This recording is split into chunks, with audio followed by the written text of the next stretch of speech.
Hail adventurers, welcome back to the Wyvern's Lair. I am DM Wyvern, returning for the first time to Warhammer 40,000 Rogue Trader. I could not be more excited to be here with you all this evening. I have been long looking forward to exploring Warhammer 40,000 Rogue Trader, and now I can do so thanks to the help of my good friends Slandered Gaming, fellow content creator, and RPG specialist, enthusiast extraordinaire, who's doing a lot of Warhammer 40,000 Rogue Trader content on his channel, along with the Owlcat community manager, Starrok. I appreciate both of you for helping provide me with closed beta access to Warhammer 40,000 Rogue Trader. And so, with the thanks having been expressed, let's dive right into it and acknowledge all the adventurers who we have here for the latest tale to be told here at the Wyvern's Lair. We're joined by our great friends, the Drakes of the Wyvern's Lair, Flint Fireforge, and God Soulfire. God, say good luck with this one, DM. I appreciate that, God. I assume you are heading to bed at a reasonable hour out there on the East Coast, so I understand you're skipping this. We got Flint Fireforge saying, "Hail Wyvern, hail Flint!" Looking forward to catching up with you and the rest of the Baldur's Gate party this Sunday. We got Suzanne SF here in Clavis. No. Suzanne SF, good to have you here. Clavis says, "Hi, who am I watching?" Alright, we're going to choose a new game, and we will choose the main story.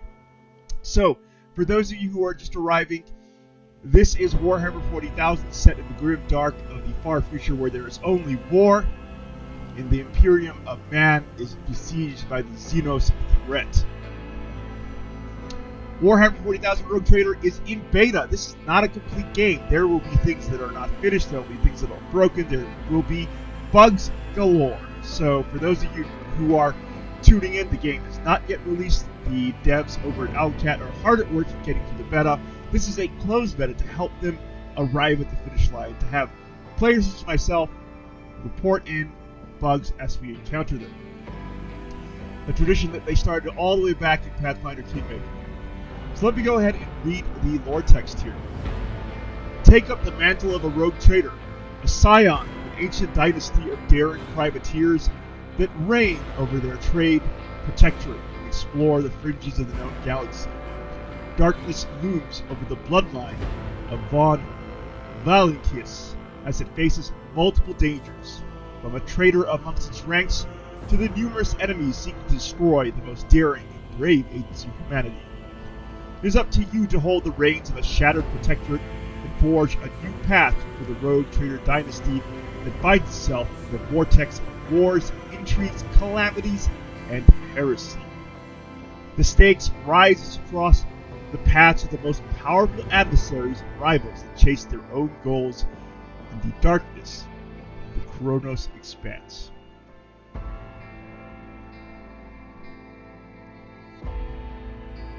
Off we go. So now we choose our difficulty. We're going to go with, what's core? We're going to go with core. We are going to go with core. Enemy stats, not including wounds and dodge, are not reduced. Enemies inflict full damage. The player's party receives the usual amount of momentum points.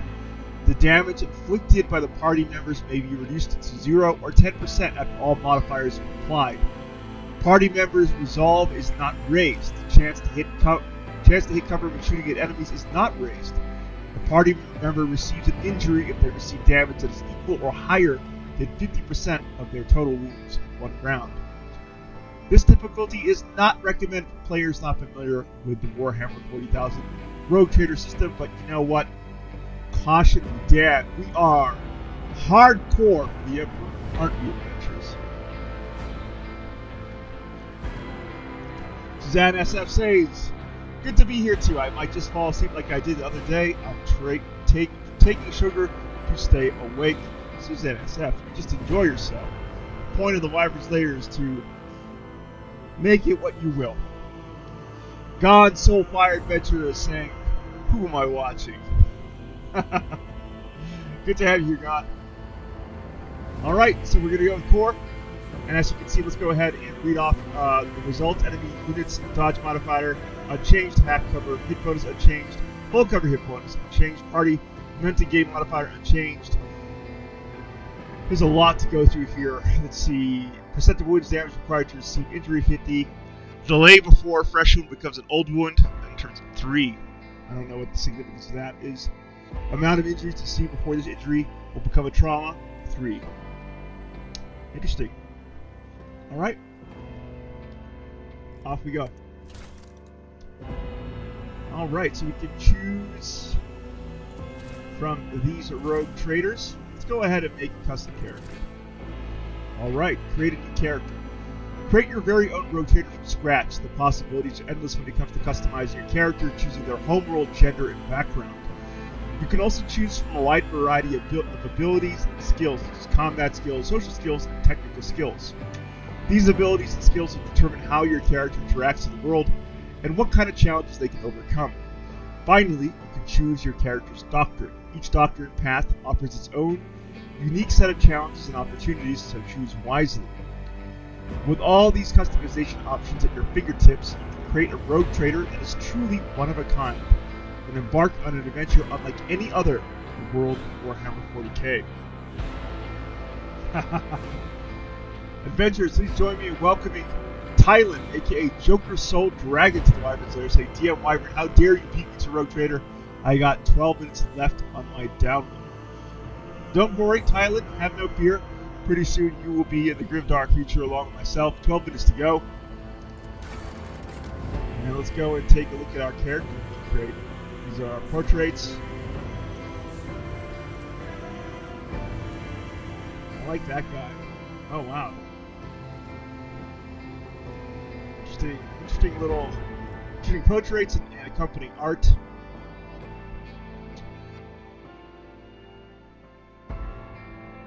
I like the good old commissar here. Let's go with him. Alright, we can choose our appearance. So we can mess around with the face. He got some funny expressions. Let's go with the snarl. There we go. Body type. Keep it at 1 there. Skin tone. We can adjust skin tone a little bit. I like his skin tone. Hair.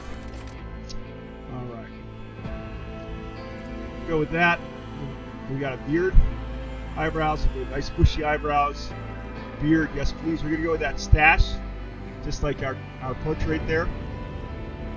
So where will we find that? Where is that big old, thick old mustache our character's rocking?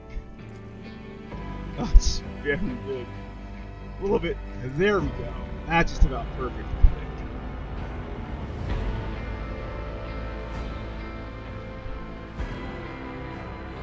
think. Alright, so we're going to go with that beard, I think. That looks good for our character.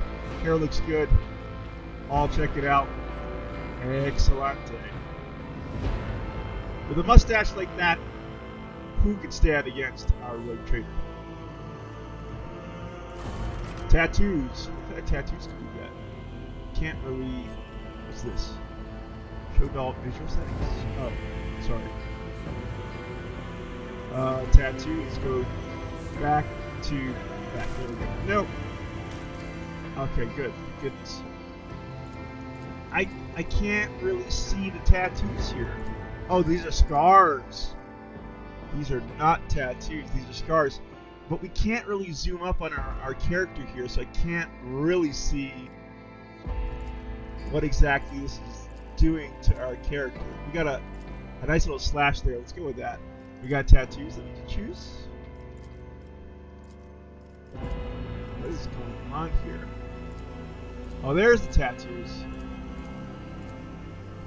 It's hard to make out what these tattoos do. It's like,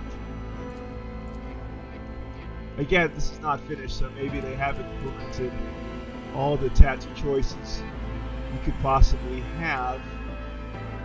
There's the wings of the Imperium tattooed on his forehead. That looks a little goofy, so we'll just go with that. Implants. What kind of implants do we want? Again, see, a lot of these things don't seem to be implemented yet. About here.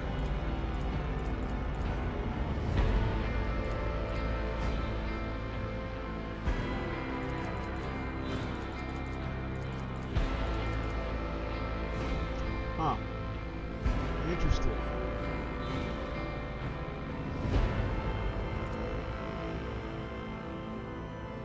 Really hard to make out. We got one of those things there, goes there. We got an implant. Oh. No. 2, 3. Yeah, that's what I wanted. 4 is a little thing over there. There. Is that it?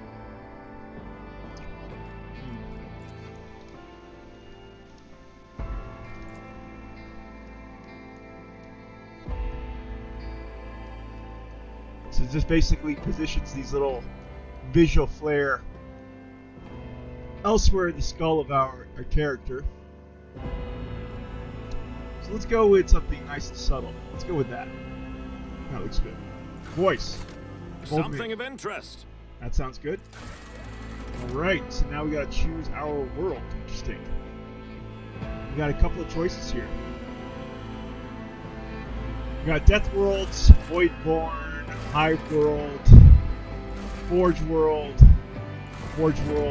Analytic Implants, Forge World, Locomotion Implants, Imperial World, Feudal, and Imperial World, Military Traditions. It's missing some content. Gotcha. So Death World is fully implemented, it seems. Check. Yep, Death World is the only one that's fully implemented. So we're going to go with Death World. Upon Death Worlds, the plants, beasts, and sometimes even the environment itself takes aggressive, destructive forms inimical to human life. Whilst exceptionally difficult to colonize, many Death Worlds possess valuable resources that require an outpost or other human presence upon the planet's surface to harvest. These harsh environments result in some of the hardiest and most resilient populations in the galaxy. Those tested and found wanting to die young. So unlocked feature, Survival Instinct. Once for combat, where the wounds of a Death World character drop below 30%, they gain plus 20% temporary wounds to their maximum wounds. Death World characters also gain plus 20% to dodge and armor, while they have at least one temporary wound from any source. Interesting. Okay. We have the following modifiers: plus 5 to strength, which is a measure of a character's muscle and physical power. A high strength characteristic value allows a character to lift heavier objects and punch a foe harder. Agility. Agility measures the character's quickness, reflex, and poise. High agility can allow a character to manipulate delicate machinery with finesse or keep their footing when crossing treacherous terrain. This characteristic also determines a character's movement rate. The higher the agility bonus, the farther they can move each turn. If a character uses a melee weapon, then their dodge reduction will be equal to the half of their agility score. We got toughness. Toughness defines how easily a character can shrug off injury, as well as how easily they can use toxins, poisonous environment, disease, and other physical ailments. We got intelligence. Intelligence measures the character's acumen, reason, and general knowledge. A character with strong intelligence value can recall huge volumes of data, correlate esoteric clues, or determine if an ancient archaeotech relic is genuine or not. Finally, we have a strange trait here, Fellowship, which I haven't seen before. Let's take a look. Fellowship measures the character's persuasiveness, ability to lead, and force of personality. Having a strong fellowship makes for a character who can ingratiate himself into a gathering of suspicious forged menials or make skilled trades with wily vendors. Let's take a look at the stream.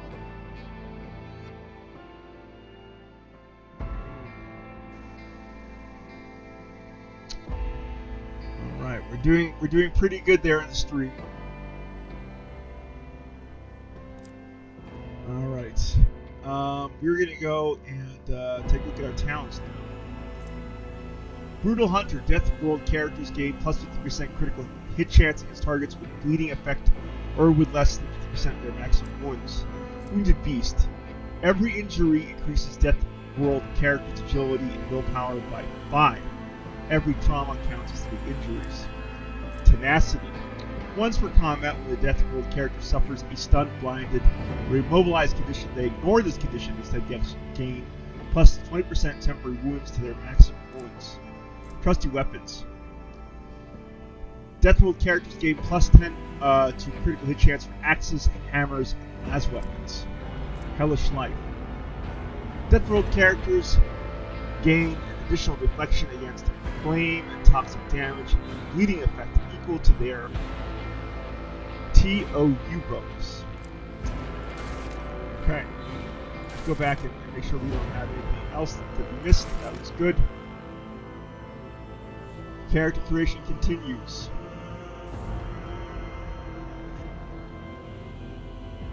Adventurers, if ever there's an issue with the stream, please let me know. In fact, I'm going to go ahead and take a look at the stream health right now.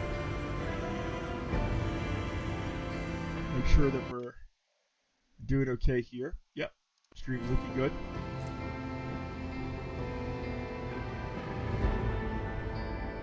There is a significant delay between the live stream chat and the stream itself, so if I'm not answering the questions in real time, that is why. Oh wait, I just refreshed. Maybe I didn't have the chat refreshed. There we go. Alright, yeah, that was me. Selic Masterpiece says gone.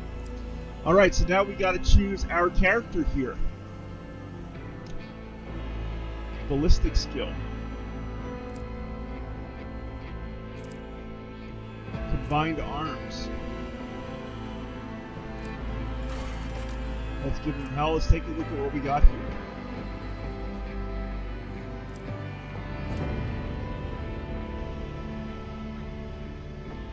Oh, that looks good. The next Commissar's single shot or single target melee attack applies the following effects. Targeted enemy becomes marked. The ally killed the marked enemy gains an additional turn after the current one with +2 action points and +4 MP, whatever MP is. Targeted ally. All allies gain additional +1 action point and +3 MP for the round. Once per combat, the Commissar themselves cannot gain bonuses from this ability. So they're there to help. Alright, let's take a look. Vagabond. Looking for something that's going to boost our strength.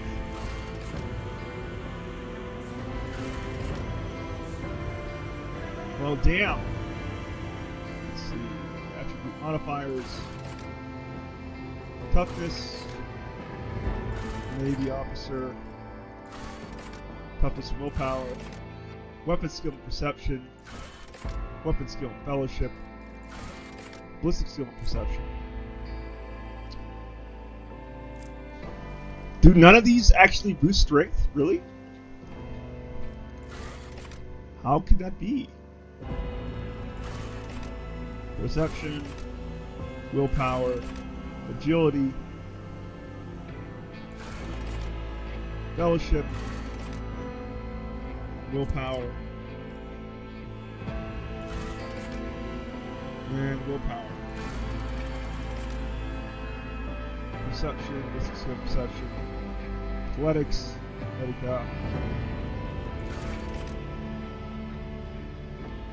Coercion, put your back into it, to battle. There doesn't seem to be a combat class here. Thailand says DMI would just launch Rogue Trader. Very nice, Thailand. Work in progress. This origin is missing some content. The full version of this origin will be available in the release version of the game. Alright, so we're basically limited to... Oh wait, this is working. Navy officer. Do not falter, scatter. Noble. Nope. Not fully implemented. We have combined arms.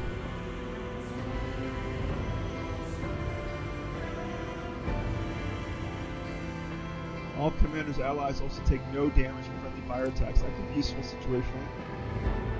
We're going to go with the Commissar, though.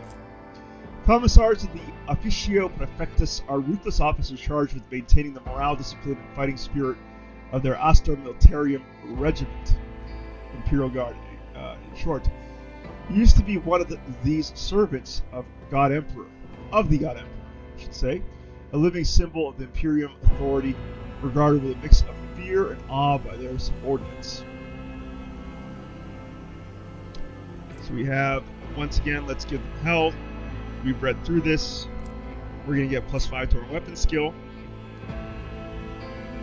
Characters with high weapon skill values are excellent warriors renowned with a chainsword or even their bare hands. Nice. Fellowship. We get a little boost to Fellowship. We got Coercion. This skill represents the talent to manipulate other people through intimidation. We have Athletics. This skill represents the character's talent and deeds of physical prowess, such as leaping, scaling walls, and swimming. The following features will be available for upgrade during level up: Fellowship and Coercion. And we have the following talents. Put your back into it. While the Commissar's allies is under the Let's Give Them Hell ability effects, they suffer +50% to all incoming damage. Yet the targeted ally gains +2 action points and +4 instead of +1 and +3. We're on to battle. While the Commissar is adjacent to an enemy, all their allies gain plus the Commissar's Fell bonus divided by 2 to their resolve. And this is not fully implemented. That looks like a bug.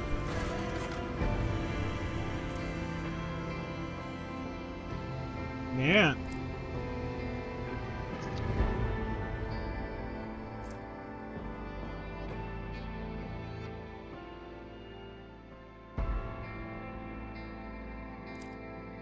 Maybe I should choose someone with a high perception. Because it seems like the Astra Militarum commander is fully implemented.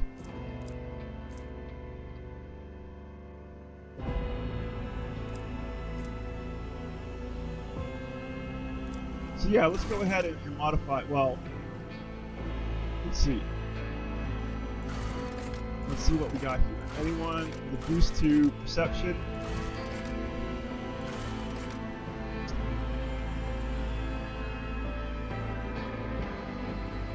Let's look at weapon skill, ballistic skill, perception, Imperial world. Yeah, well, you know what? Let's risk it. Let's go with the Imperial world of military traditions here. An Imperial world is one of a million planets. Just take a look. Oh, we lose out on a lot of these talents, though. I'm not so sure if we want to risk that.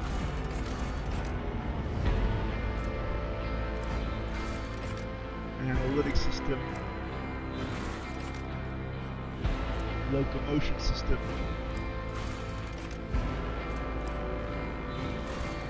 Huh. It's really just the death roll that's implemented.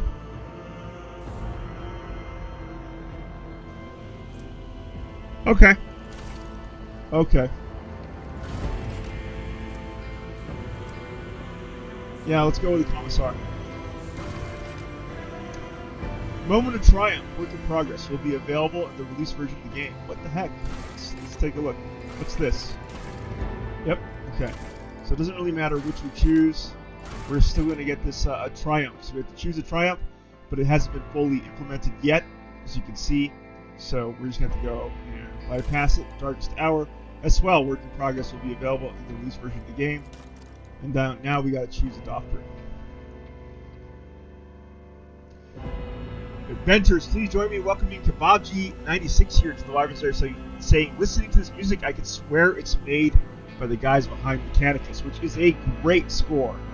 Kebabji96, I'm so glad you're aware of it.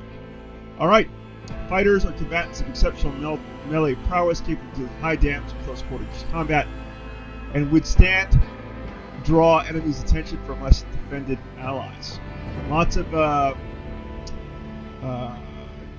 copy that needs to be improved here. So we get Keystone abilities, charge. Let's take a look at this. Charge. The fighter moves in a straight line and strikes the target that interrupts the fighter's path with a melee attack. This attack does not count toward the limit of the fighter's attacks per turn. There must be at least 2 free cells between the fighter and the target to use charge. Interesting. Daring Breach. It's an ultimate ability. Fighter immediately restores all AP and MP and gains additional plus fighter agility bonus movement points until end of turn. It doesn't lose MP at the point of attacks. This turn, fighter has no limit on melee weapon attacks. Daring Breach. Gains +2 times the fighter's agility bonus to movement points until end of turn. This turn, fighter has no limit on melee weapon attacks and restores all AP. Starting next round and until the end of combat, the fighter can't use charge. His MP are reduced by 3. Characteristics are weapon skill, strength, toughness, and agility. Good, that's good for our background. Skills are carouse, athletics, coercion, demolition, and medica, which is fine with me. What's this? What does this mean? Huh.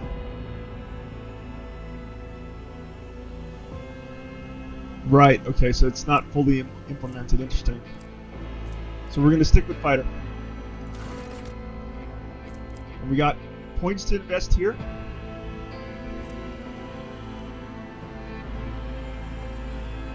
Kabaji96 says, hey, so you know, in Rag's Boardtail stream, we thought we discovered some crazy music bug. Oh, interesting. What bug was that? So what I don't know is how much to invest in all these skills. So we got ballistic, we got weapon skill, strength. You know what? Okay, we can raise it like that. Okay, that's fine. So we actually can't just put all our points in one area. We'll put some into toughness. Total value. Does this affect our hit points?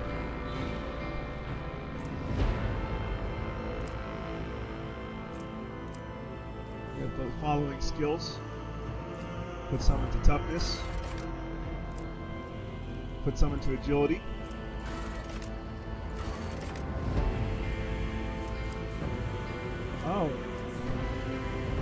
Oh, interesting.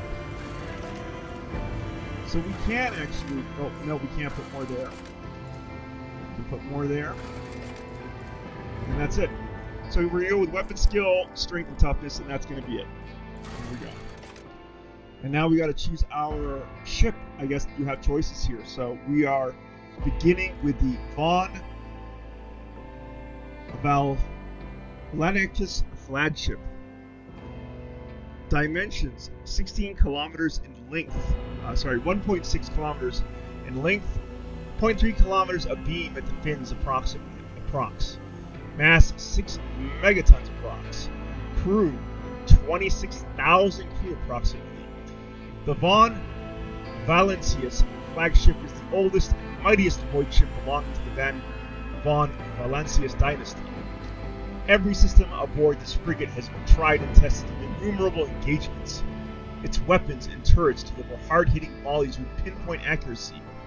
Its plasma drives are rugged yet reliable in extreme conditions. The flagship's size and maneuverability are perfect for pursuing smaller, faster raiders and for hunting the countless pirates and Xenos and heretics in the Koronos expanse. Numerous Von Valancius rogue traders have acknowledged the exceptional performance of this vessel with a few minor updates.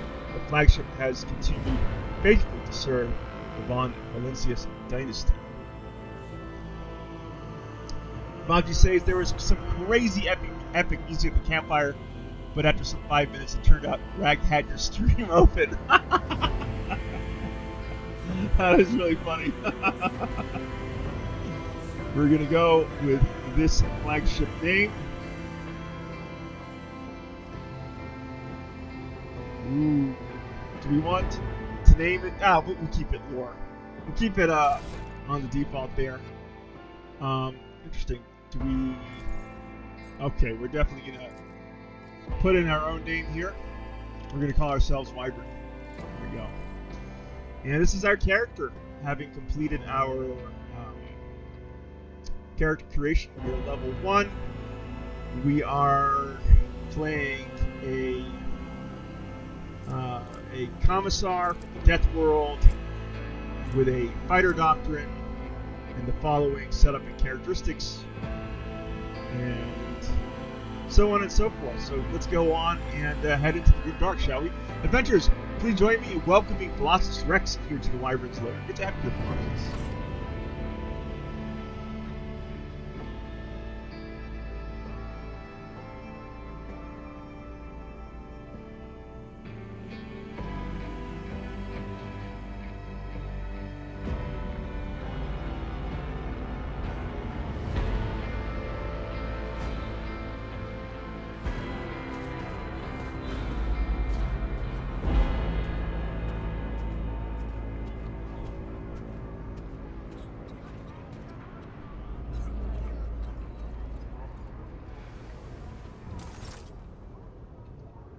Conrad Voiter, an excellent place for contemplation. The man who has approached you is gazing down into the depths of the vast temple on one of the lower decks. One has the best view of the cathedral from here, mesmerizing, wouldn't you say? An impeccable manifestation of the God Emperor's sublimity.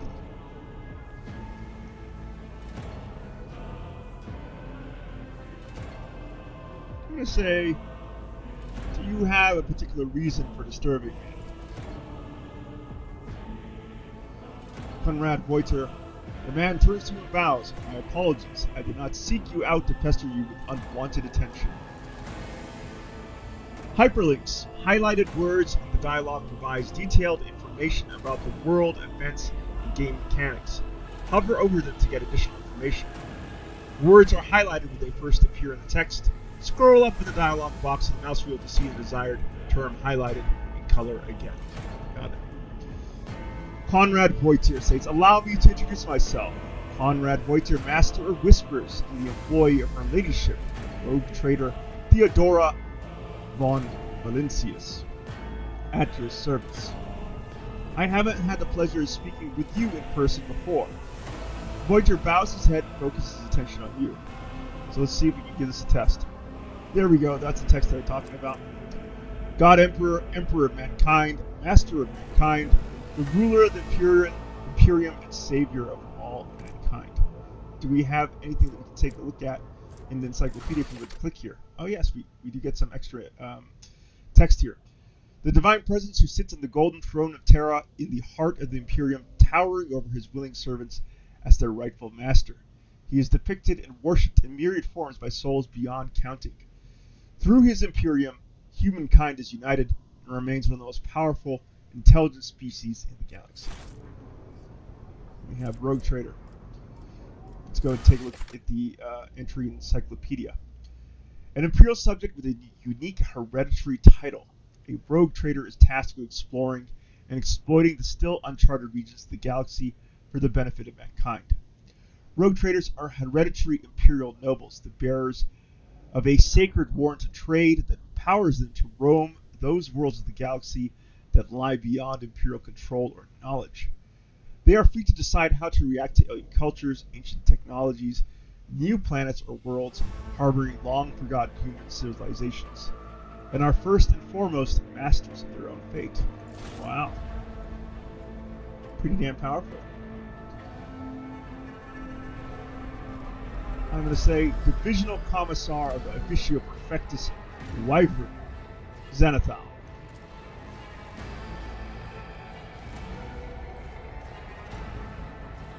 Conrad Voiter says, my regards, Commissar. Finding you was a difficult task given your parents' fate and your upbringing in the Schola Progenium. Truly our meeting is an act of providence, is it not? Voiter smiles faintly. We're not sure it's directed at you. Take a look. A division of the Clascari responsible for the upbringing, education, and training of orphans of those officers and nobles who have died in the service of the Imperium.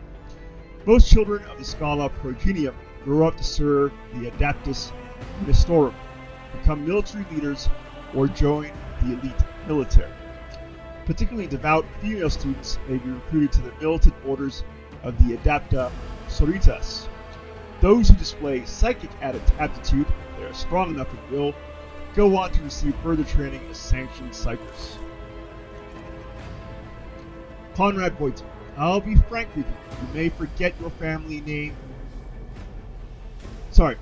You may forget your family name, no matter who gave it to you or what its origins are.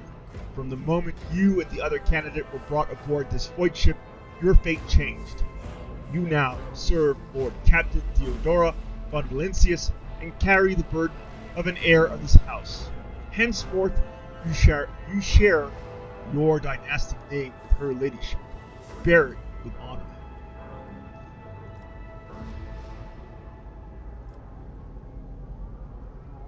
I'm going to say, you say I'm one of the Rogue Trader's heirs, and there is another candidate. Voiter shrugs slightly. There are, and you will meet them soon enough. So you have a curious title, Master of Whispers. What are your responsibilities? To put it plainly, I am the head of the network of spies and informers who serve the interests of House von Valencius.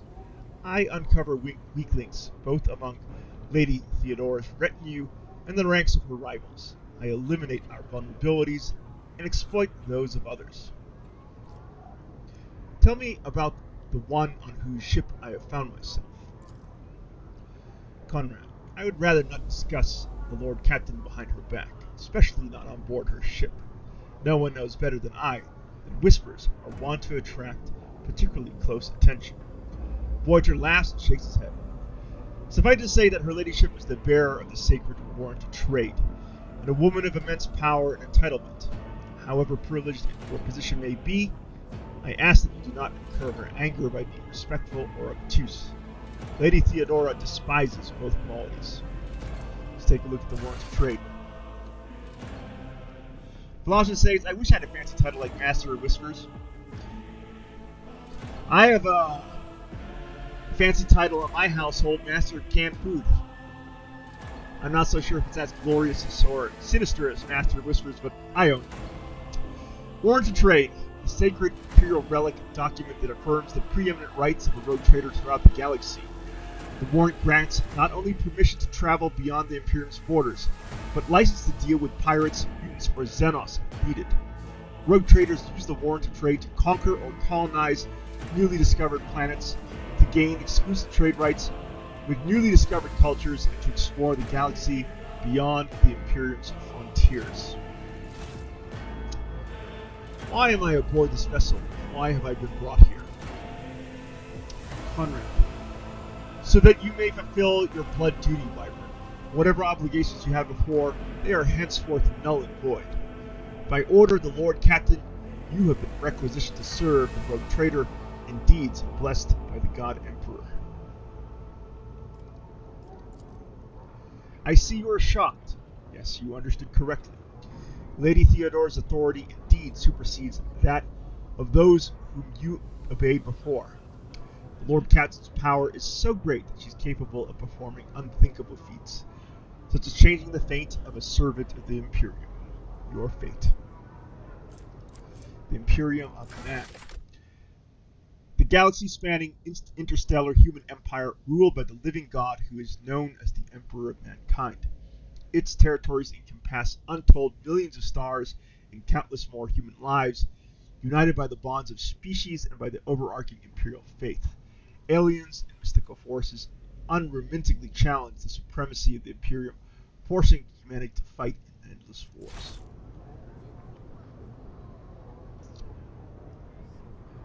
Alright. Lord Captain. Strange title for Lady Theodora. Conrad. Such are the traditions of the Imperium. Lord Captain is the title that was established in the annals of the Lex Imperialis at the time when the first rogue traders entered the God Emperor's service, and therefore is sacrosanct. Lex Imperialis. It is believed that they were written down from the words of the Emperor himself. Each world may have its own local laws, but the Lex Imperialis rules over them all. I think it's pronounced Rex. Alright, I assume you had some goal in mind when you decided to seek me out. Let us address it. Conrad, but of course, I have come to invite you to a meeting with Lady Theodora. I imagine you have many questions for your patroness, but I'm sure she has just asked many questions for you. It is regrettable you haven't yet had an opportunity to speak. It has been an odorous voyage thus far. Arduous. Conrad says the Lord Captain and Master Elthrad von Valancius are conversing on the observation platform located in one of the wings of the officer's deck. Let us join them there. I shall accompany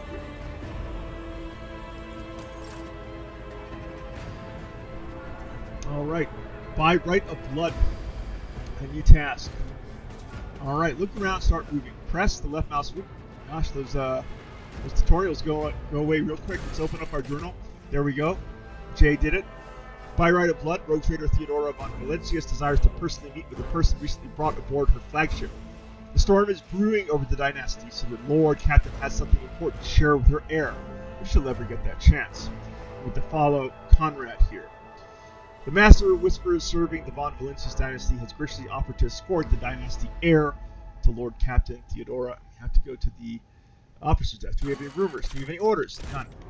Can we save our game? Yes, we can. Let's throw down a save because, holy guacamole, I am pretty sure this beta is unstable. So let's throw down a save. Victory awaits. And we can rotate our camera using the middle mouse button. Excellent. And so let's go exploring. Ah, nice and intuitive. Interactable objects. Alright, some objects in the game can be interacted with in a special way. They are marked with specific icons. Some will allow to study objects, others will transfer the character to neighboring locations or launch a small event. Click the left mouse button on the icon to perform the corresponding action. Some interactive objects, such as doors or chests, are not always marked with icons. Hover over. If the image has changed, the object is interactable. That is annoying. I wish they had a way to highlight doors and chests that you can actually interact with. Adventurers, please join me in welcoming Kevin Lauder here to the Wyvern Show, saying, hey, DM Wyvern and co-host, everyone's having a great day or night. Good to have you here. Kev, we got Auto Resolve, a.k.a. the man, the myth, the legend himself, Ragnarok Total War, Master of Resolve, the Conqueror, who auto-wins all his combats. Welcome, my great friend, Ragnarok Total War, to the grim dark future of Warhammer 40,000. Raggy Pie, that's right, Click Fireforge. We've been graced by Ermine royalty himself. Hey Rag, if you want to jump on Discord and hang out with me while we play, let me know. Okay, let's take a look at this.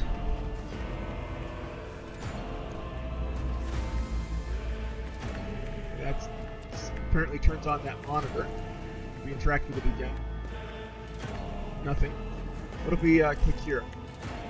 In comprehensive information displayed on the large screen above the codigators, you can make out mentions of unfamiliar systems and worlds among the numbers and Logisticar symbols.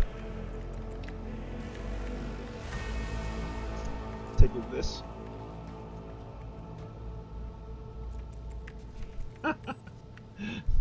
Ragnarok says, is Warhammer 4K? Just ask Goofiest Warhammer. Yes, Suzanne SF. Auto Resolve is Ragnarok Total War. The reason why he has different handles because he has two channels now. His main channel, the one that he's been sustaining for years, under his Ragnarok Total War handle, specializes in Total War content. And so not to sort of like, you know, essentially upset his core audience on his main channel, he actually made a secondary channel under the handle Auto Resolve to serve his interests in computer role-playing games content outside of Total War. Alright, let's take a look at this. A massive conference table obviously crafted from real wood. A resource of incredible value aboard a void ship. Okay. We've got characters we can potentially talk to and see engines here. The sacred mechanism has been tampered with. Without due respect, the data processing cycle tripled. Let's talk to the tech priest. Layman interference with sacred mechanisms disturbs machine spirits. Named the Omnissiah, refrain further profane acts. Okay, we get that same thing. We got a bridge officer here. Let's talk to. The Seneschal, they say, recently arranged a public scolding of senior officers. Again, I don't know what for. But let's be frank. Mercian can give you an earful. Interesting. We can keep this open if you want. Can we pin this? I don't want this to go away. It's the same thing. The bridge guard here. If I see you raise your head again, I'll hand you over to the tech priests for servitorization. The crew member is hard at work, bowing his head in fear and avoiding even looking at you. Yes, the future is not exactly bright. The world of Warhammer 40,000 is cruel, hard, and difficult. Noble guest. How long do we have to wait for an audience? How many days have passed already? This reminds me of the way most Kingmaker, well, it reminds me of Path of the Kingmaker, the beginning. Sorry. It reminds me of Pathfinder Kingmaker, the opening of Owlcat's first computer role-playing game. You were to meet the noble lord of that region here in their banquet chamber. Have you heard? They say the last loading on the planet. Have you heard? They say that with the last loading on the planet, a lot of newcomers appeared in the lower ones. I wonder if we have pestilence in the crew since we decided to make up for the missing ones. Last time, blue leprosy wiped out too many. Doesn't sound good. Oh, something happened.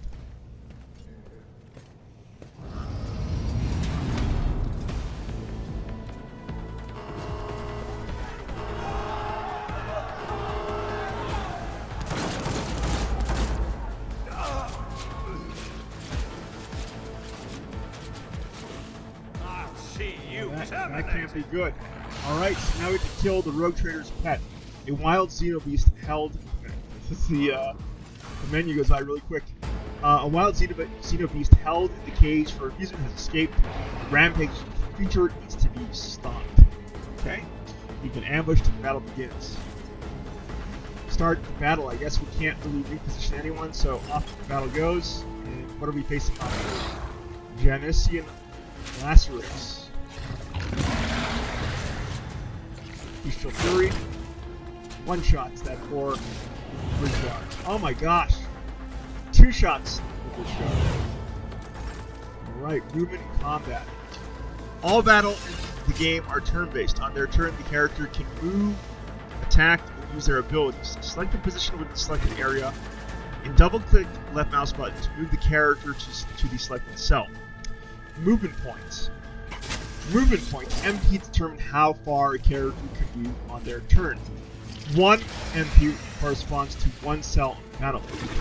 Moving diagonally is more costly. Every second cell takes away 2 MP.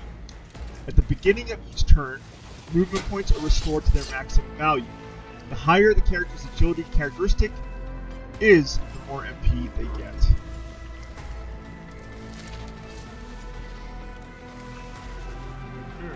Okay. So, let's see.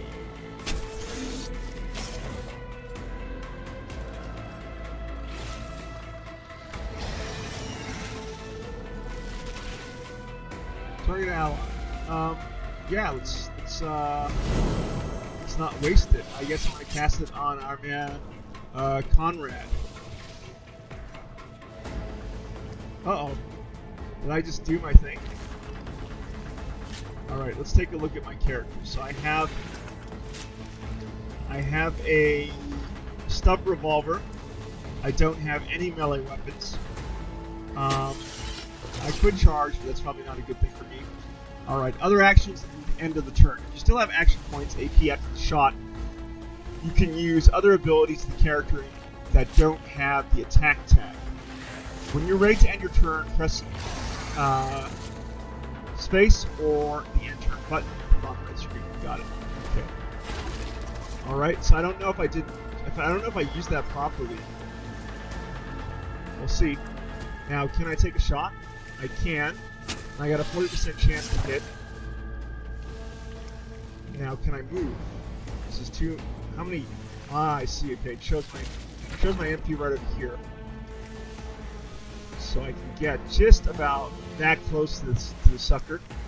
Let's do it. Let's go ahead. Never wavered in the face of adversity. Move that close. There we go. Alright, single shot. To attack, select the single shot icon in the skill bar, hover over the enemy. The pop bar will indicate the chance to hit and possible damage in case of a successful attack. Press the left mouse button on the enemy to shoot. Damage depends on the parameters of the selected weapon. Abilities in the attack tag can only be used once per turn. If the character makes an attack, they can no longer attack and lose movement points until the start of the next turn. That's good for me to know. So let's go ahead and take our one attack here. It's going to do a little bit of damage. And we miss, of course. Well, poop. I guess that is back to my turn. For the glory of the Imperium! Let's go, Bridgeguard. Oh my gosh. Oh no. Any weapons. That thing is right next to me. Oh, attacks of opportunity.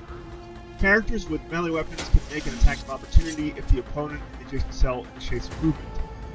It can also be triggered by some abilities. All characters with melee weapons, including members of your party, can make attack of opportunity. Attacks of opportunity.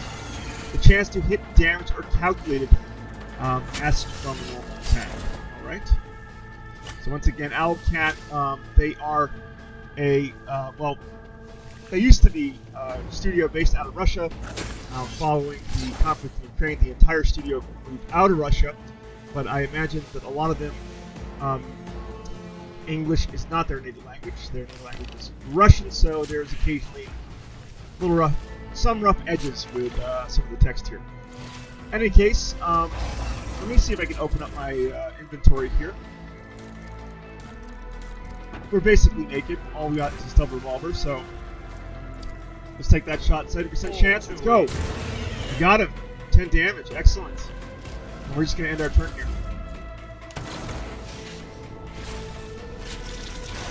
Oh my gosh. Oh no. Ready your weapons. Alright, here we go. 70% baby. Uh-oh. Still alive. Not good. I'm scared. No, not Conrad! Dodged. Death to the heretics! I can scarcely believe it on a day like this. Colossus Rex says it kind of looks like a displacement beast. A little bit, Colossus Rex. Conrad says, what's suspiciously poor timing for such an accident?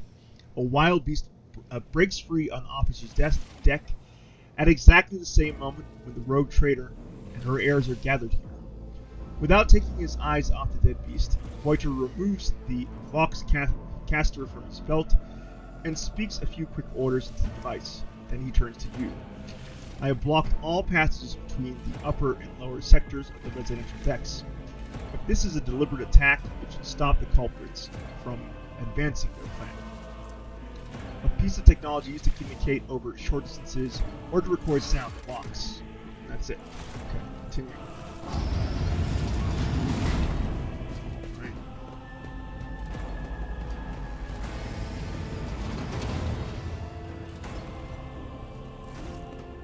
Okay. Conrad, the lines on Voiter's forehead soften and his voice regains its usual courtesy. I'm afraid I must remain here, Wyvern, for Lady Theodora's safety. I have to oversee the execution of these orders personally. I hope you'll have no difficulty reaching the observation platform on your own. It's just at the end of this corridor. The Master of Whispers gives you a curt bow. Tutorial.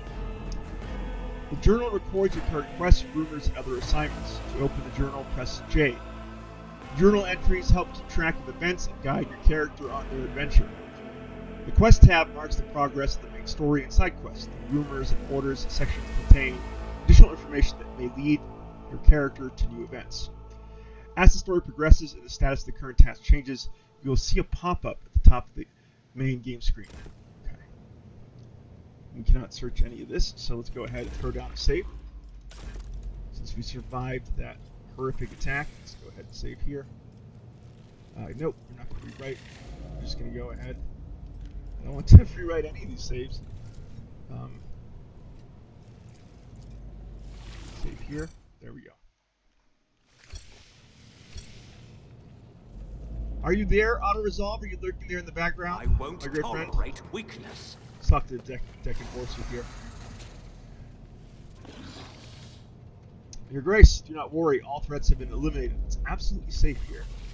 If we talk to Conrad again, what happens here? The observation platform is at the end of this corridor. Okay? That's all he has to say to me. We have something we can expect here. A violet alloy, which upon closer examination turns out to be crafted objects. Symbols carved with the primitive tool are visible on the surface. A black shard resembles obsidian. If you look closely, you discern a strange, barely perceptible glow inside the artifact. A massive golden amalgam interspersed with sparkling particles. The stone on the pedestal is no doubt solid, but its surface shimmers and changes hue, as if someone captured a piece of the choppy sea. Strange object resembles a pelagic coral. The porous surface is pitted, a sign that it has been underwater. Okay, let's go back here and see. I'll lay claim to the This. A huge beast roars at your approach. The tentacles in its mouth begin to move, oozing muddy saliva from the numerous pores. Oh, that's disgusting. It's about time. Your Grace, do not worry. All threats have been eliminated. Says the deck enforcer. Can barely make out the script. We're not gonna waste time reading it. Looking at that body. Alright. None shall stand in my way. And that's it.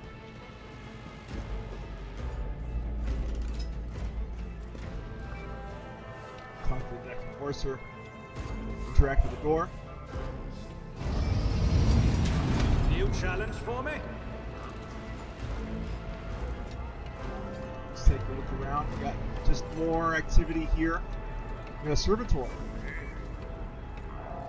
As you approach something, the servitor's body begins to hum, as if it responds to your presence. After a couple of seconds, the noise subsides. I won't tolerate weakness. Let's do a little poke around and see what there is here. Bridge officer. I beg your pardon, Your Grace. After the incident with the beast that broke free, the passage is closed to everyone until the order of the Arch Militant. The servitor there. I'll lay claim to the stars. Come across here. Interesting. Do we have a map? We do.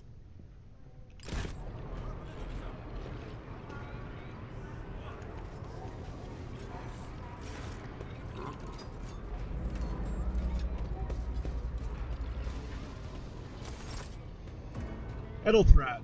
This is simply irrational, Lady Theodora, says the man dressed in a peculiar garb.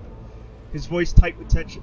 His face, half of which is covered by sin skin, is twisted in a grimace of displeasure and disbelief. Assimilation into the trade structure would be political and economic suicide, practically a mission of heresy. Theodora, the tall, gray-haired woman, pins him with her gaze, her cybernetic eye mashing crimson, then suggests an alternative that will satisfy me. I have described the situation. No worse than my seneschal could have done. Make a decision. What will you do with Aeon, the fourth Edelthrad? Or the sixth? I don't know my Roman numerals. Survey the room. Your first impression of Edelthrad, who appears to be about 30 years old, is of parchment-like skin stretched over a tightly bundled mass of sinew, implants, and bone. The nervously twitching fingers, the face twisted by a slight tic, and the jerky movements are all signs of some illness or defect that has taken over his physical form. In contrast to Edelthrad, Theodora von Valencia's features appear as if they were carved from marble, eternal and indestructible. Head raised high, proud posture, hands clasped casually behind her back. Everything seems to emphasize the difference in status between her and Eldothrad. Behind the two of them, you see two more men. One is a gray-haired officer of impeccable bearing, who is studying the contents of his data slate. The other is a behemoth, bristling with holsters and baldricks containing all manner of weapons. Data slate. A data repository, sanctified by the Adaptus Mechanicus to be used in conjunction with a cogitator. A data slate is an electronic digital storage device similar to a tablet computer. Okay. Go ahead and take a look at my live chat here.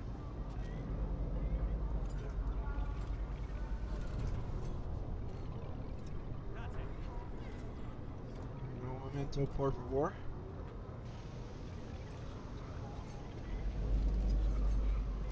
Alright, we're all caught up. Continue. Theodora, our second candidate, has joined us. The dry female voice and the powerful feeling of being watched force you to look at Theodora. The rogue trader is looking straight at you. Her gaze, like herself, is predatory and impressive. Wyvern, approach and give me your answer. Passive skill checks. Character skills reflect their current level of knowledge and abilities. Sometimes you can get additional information from dialogue if a passive skill check was successful. Skill checks use the character of the party with the highest value of the applicable ability. Theodora says, consider this hypothetical situation. Aeon, the fourth new world on the fringes of the Corona expanse. High seismic activity, regular magma eruptions, metamorphic rock deposits, prospects for wide-scale mining. The world is populated by natives who worship some heretical underworld spirits that protect those who offer them sacrifices. Flight's a fancy, you might say, but attempts to install ore extractors have failed for the second time. The mining crews sent to the planet's surface simply vanished overnight. My question to you is, what would you do with this poisoned treasure? Let's see.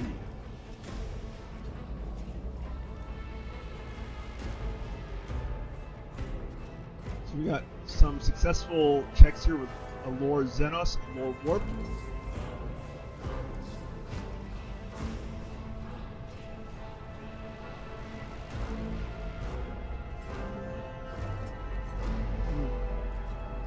But I do like this response from the Commissar.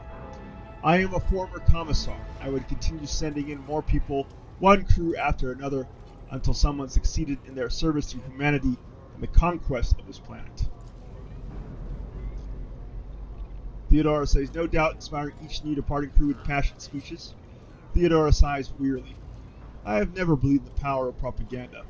It's only effective in the worst of circumstances, when you want people to die in someone's name, not prevail and achieve.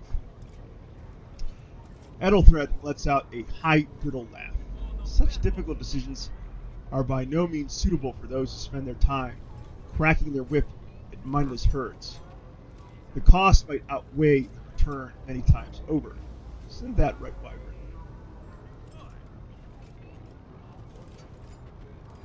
I'm going to say, I gave a straight answer to a simple question, which, as I understand, was still more than you could do, Eldothrad. The color drains from Eldotrad's face, which distorts his features further. Insolent, ignorant, upstart. How dare you?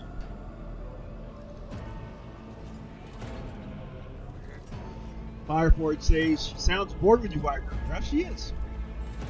Theodora says, Eldothrad. Theodora's tone renders him silent. I believe I gave you an assignment on the ship. Explain to me then why my senior congregator is still dawdling about the officer's deck instead of proceeding to the middle decks to commence the inspection of the compartments in his purview. Eldothrad. I beg your forgiveness, Lady Theodora. Your presence has such a profound effect on me that I well forgot the time. Elderthred bows ceremoniously and takes his leave without sparing you another look.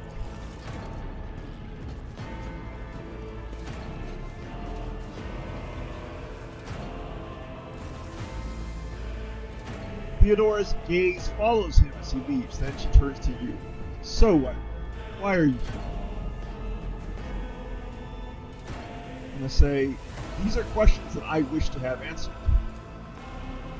Theodora says, you are direct, I approve. But you'll have to wait. There is something I want you to understand first. My name is Theodora von Valancius Massimo of Sarkis.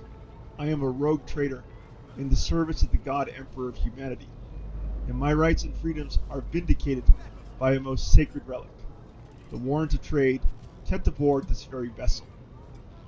Mine is the honor to venture into the darkness beyond the Imperium and carry humanity's light where powers wicked and heretical reign and bode death and ruin to us all. Okay. It is my decision alone to determine the fate of whatever I find past the bounds of the explored void. Every world I discover, along with all there is to find thereon, resources, people, riches, and mysteries, is mine by right. I command millions of lives, rule over numerous planets, and possess fortunes that no planetary governor or commander could dream of amassing. And you, Wyvern, are one of those with the von Valancius blood in their veins, and a rightful claim to this inheritance when the hour comes. I'm going to say, one up. Does this mean there are other heirs? Theodora says, naturally. Some have yet to arrive on board, but you have had the pleasure of meeting one of them. Elderthred may be somewhat disconcerted by the scale of the responsibilities that may potentially fall upon his shoulders. However, I have a good feeling about him as a candidate. Blood right alone is not enough to earn the high honor of becoming the bearer of the warrant of trade. Nonetheless, your abilities and talents may yet prove useful, if not for the role of Lord Captain, then for that of their closest ally. Theodora sighs and looks away pensively for a brief moment. Alas, even those responsibilities can at times be too challenging for those who share your blood. Conrad Boiter served me for many years before he made his mistake. I'm going to say... did I hear you correctly? The Master whispers related to you. Theodora says his kinship to me is most distant, as is yours. Nonetheless, he does bear the name von Valancius, even if he avoids using it publicly, and as such, strictly speaking, can be considered my heir. That door, however, is closed to him. Woiter's performance in his current role is satisfactory, or it used to be, at least. I'm going to say, if you are satisfied with Elderthred, then what sense is there in having this conversation? Why are you wasting time on me? Theodora shakes her head. Patience. I am rather fond of impatient people. They are not as quick to resign themselves to circumstances, and more eager to show initiative. Even if I do choose Elderthred as my successor, I will still require loyal advisors. The skills and knowledge you acquired in your former life may prove invaluable here in the Coronis Expanse. Once, you were a commissar of the Imperial Guard, a political officer who is not afraid to face his own death or to send his underlings to theirs. Resolve, faith, implacability, all of it gives one a unique perspective when presented with a situation where a less steadfast individual could falter. Trust me, your future holds plenty of situations where your commitment to your duty or your house's interests will be one of your strengths. Astra Militarum, the Imperial Guard, the primary combat force and first line of defense of the Imperium, also known as the Imperial Guard. This military body is tithed continuously from all across the Imperium, recruiting fighting men and women to overwhelm the enemies of humanity with firepower and their endless numbers. Adventurers, please join me in welcoming Oliver from Wyvern's Lair. I say thank you for clarifying. May I ask questions now? The box affixed to Theodora's attire suddenly comes to life. All you can hear is unintelligible noise. Theodora winces, shuts off the transmission, and gives you an imperious nod. I have some time before the navigator gives the signal to initiate the void ship's translation out of the warp, and my presence is required on the bridge. Navigator. A sanctioned noble whose genes allow them to safely guide the warp-capable void ship through the warp. All navigators have a third eye on their foreheads, which enables them to guide void ships through the warp. Without the navigators, there simply would not be an Imperium of man. Traveling between all but the very closest star systems would be too onerous and dangerous. The warp. An alternate dimension of pure energy and madness existing as a mirror to real space, also known as the Materium. The Empyrean, the Aether, the Sea of Souls, or warp space. It is the source of all psychic powers and home dimension of the powerful entities known as the Chaos Gods and their respective daemons. The warp also functions as the medium for faster-than-light interstellar travel for humanity and is rumored by many species to be the final place of the spirits of the dead. Perhaps that could be the reason, Suzanne. I'm going to say an incident took place on the officer's deck. A wild beast was roaming free and attacked anyone it ran into. Theodora, is that so? I do keep a number of pets native to one of my planets on the officer's deck. Perhaps someone was careless during feeding time. Or it could be the warp playing tricks on us in spite of the Geller field. Or perhaps our possessed ship was in the mood for a lark. Theodora laughs nonchalantly. Abelard, the gray-haired officer, gives the rogue trader a look of cautious disapproval. Lady Theodora, for the God Emperor's sake, surely you do not intend to start repeating idle rumors spread about by uneducated riffraff. Theodora, enough, Abelard. Such heresy abuses me. Idara eagerly tells me everything she learns from the whispers of her unseen advisors. She turns to you. This ship is thousands of years old. It has enough hidden nooks, malfunctioning cogitators, and unused compartments to make ignorant folk speak of specters dwelling inside the bulkheads, plotting against those who yet live. I'm going to say, what are my current responsibilities? Observe, learn, absorb, says Theodora. It will take time for you to find your bearings aboard this vessel and in your new position. Eventually, I will find a post that suits you, as I did for Elderthroft. Until that time comes, consider yourself my aide. Where is your ship headed? Theodora, the Reichhead system, the domain of rogue trader Winterscale, one of my peers and rivals. Only 3 rogue traders exist in the Chronos Expanse, and each of them possess resources comparable to mine. Perhaps you will one day assist House Malvalicious in surpassing both of them in affluence and splendor. I set the course for Reichhead on the demand. Theodora grimaces. She gives you a stern look and shrugs, for a very specific reason. Perhaps I shall yet apprise you of the purpose of for this voyage, but now is not the time.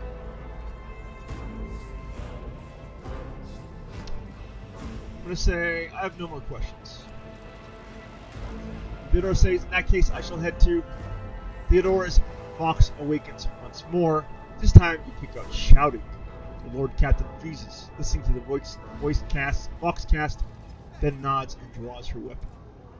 Disturbance is reported on the adjacent decks. Seneschal. The need arises, protect the new blood. She glances at you. It is possible that the chance to prove your worth may present itself sooner than you may have anticipated.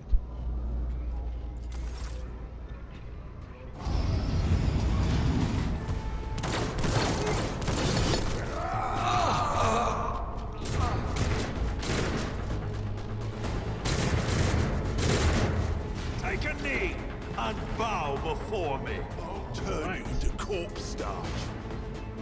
You have been ambushed and the battle begins. We're going to start battle. Kill them, says Theodora. Nicely done, Evelyn. Oh my gosh. Evelyn, kick your butt. Oh my lord. Mort. Kind of crazy flamethrower. Heretic Cutthroats don't got no chance against this party. Brace yourself, Abelard. Ow, they shot me. Alright, cover. Use cover to avoid enemy attacks. Covers to hide behind are marked with a shield or a shield with a skull. Standing close to them, the character will automatically take an advantageous position. In this case, the chance that enemy attacks hit the cover and not the character behind them increases. The character will not receive a bonus if attacked from a non-covered side. So let's see, there's me, and there's all these guys. Man, oh man.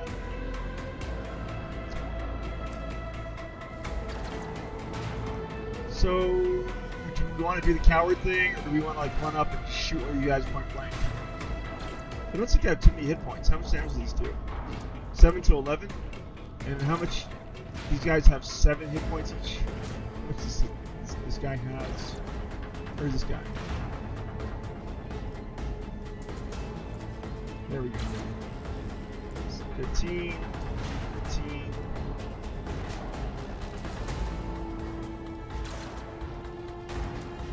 There we go. This guy has 7. You know what? I'm going to go for the shot. We're not... I absolutely don't care. Respond to this. This could be bad, but you know what? We're not cowards. 86%. Yeah! Biggest mistake. Right between the eyes. I like it. Your character just landed a critical hit that deals increased damage equal to the character's critical damage stat. Character's critical damage defaults to 150% of the normal damage, however certain talents, effects, and abilities can increase it. Each weapon has its own critical damage stat, which is added to the character's total stat value during the attack. And I think that's going to be my my turn here. That's all I can do. Oh, I can mark a character, can't I? So let's go ahead and... Nothing I can't do. I don't know what I did there, but okay.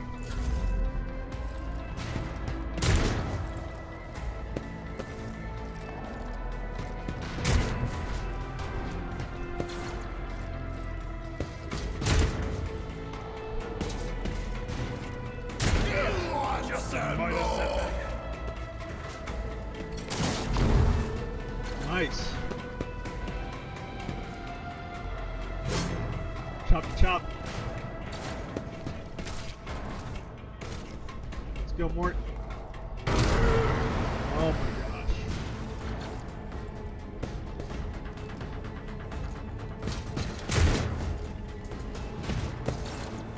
Alright, I get to go right here. Let's see. I think that's good for me. I should have a shot on that character right there. What? 28%? Can I go back? Shoot. We'll take it. My purposes. Don't miss. Yeah.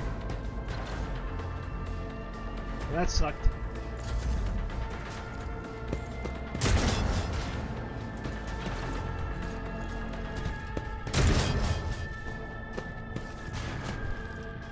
Attack of opportunity.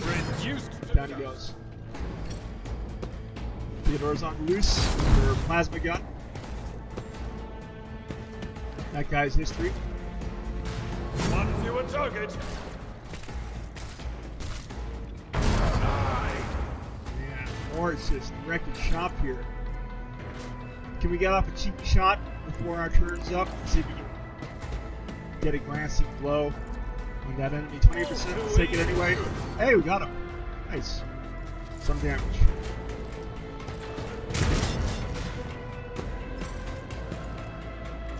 Let's go, Theodora. Dodged. Can Abelard reach that character? No, he can't.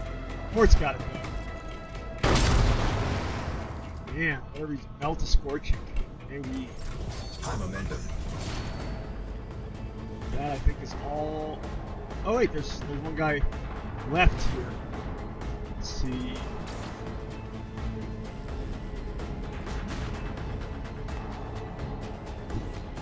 Let's go right up here. Are flawless.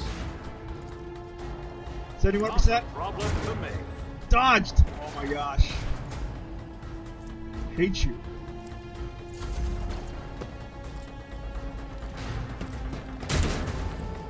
Leaners. Can't hit me. Here comes Theodora. That's the kill.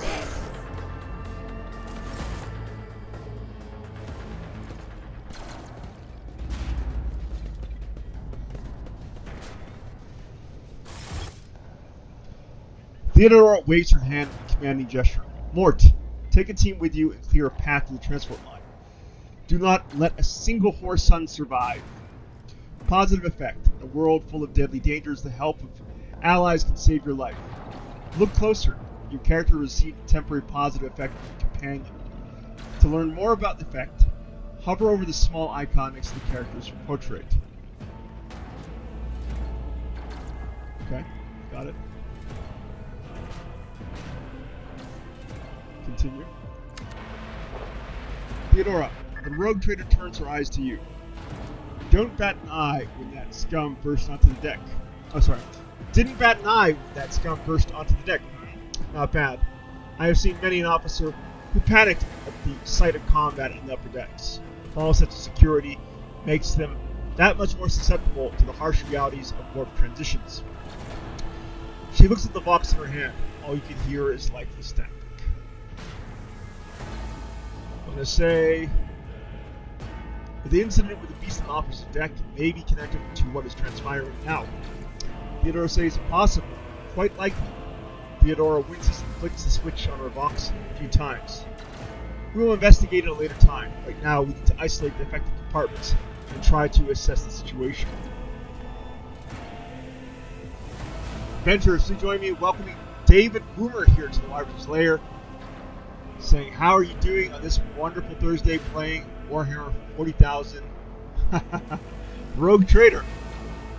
Good to have you here, David Boomer. What are your orders?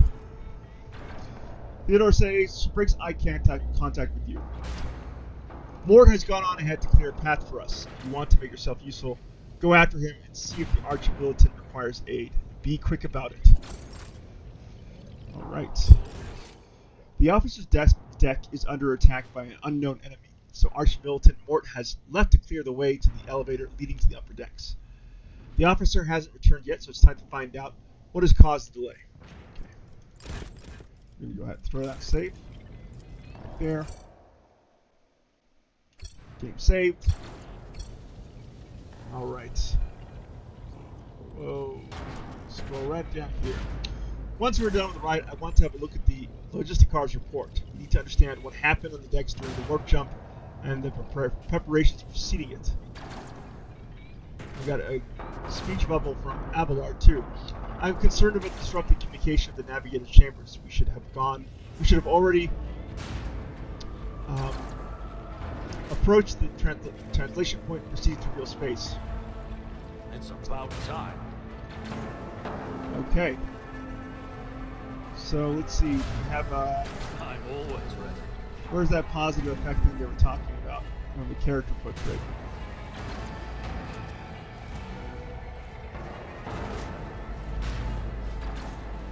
We shall prevail. I can't seem to find what they're referring to. They go and inspect. Oh wait, interesting. There we go. What does this do? I'm not so sure. But it seems like, wait, if I click here, yes, we can, oh I see, we can actually inspect, not their inventory, but their stats. Adventurers, please join me in welcoming Marcus Wilhart to the Wyvern's Lair, saying, howdy, howdy. Hey Marcus, good to have you here. None shall stand. Welcome to the in my grim, dark, way. far future of the Wyvern's Lair. So let's see, let's open up our map.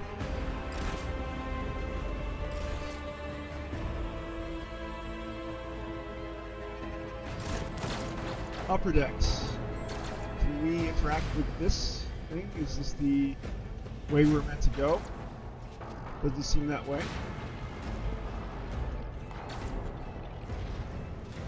So let's see if we can get to the upper decks. Maybe here.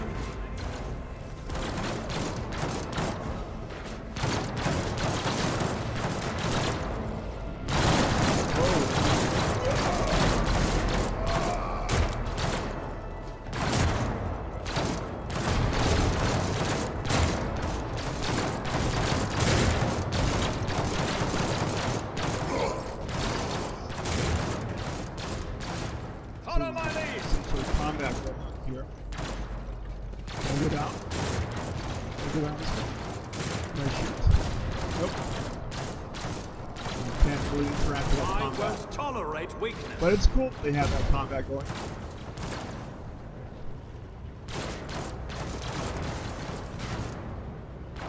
There's more.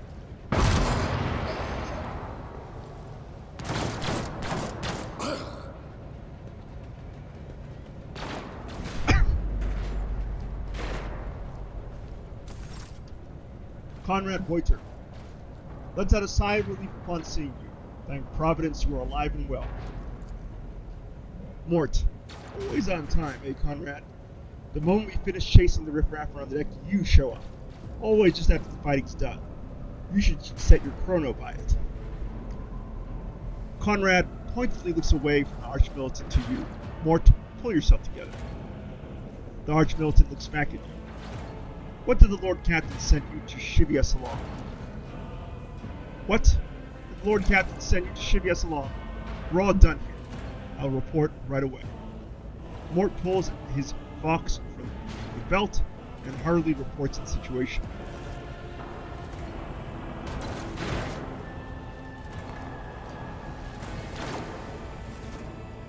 Theodora.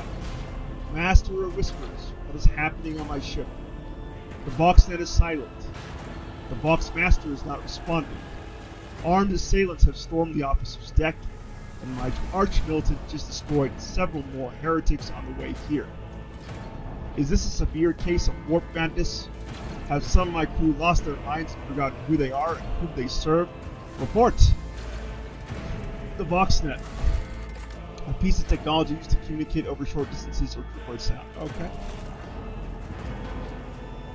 Conrad, I have not yet received word from the Engineering regarding any Gellerfield failures. Our communications were already unstable half an hour ago, and now they have ceased altogether. Whatever the cause may be, the consequences are spreading fast. I am receiving scattered reports from the middle decks, and the only vox casts from the lower bays are one-way heretical gibberish. Voiter pauses. That the madmen have already reached the officer's deck suggests that this outrage was planned in advance. Perhaps this is an organized mutiny.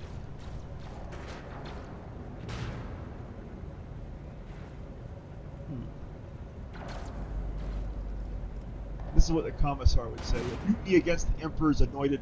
Execute the traitors, every last one of them.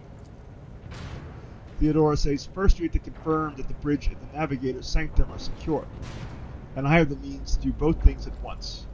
Her expression changes as her eyes flash ominously. Theodora looks at Voiter. Eldothrad, where is he?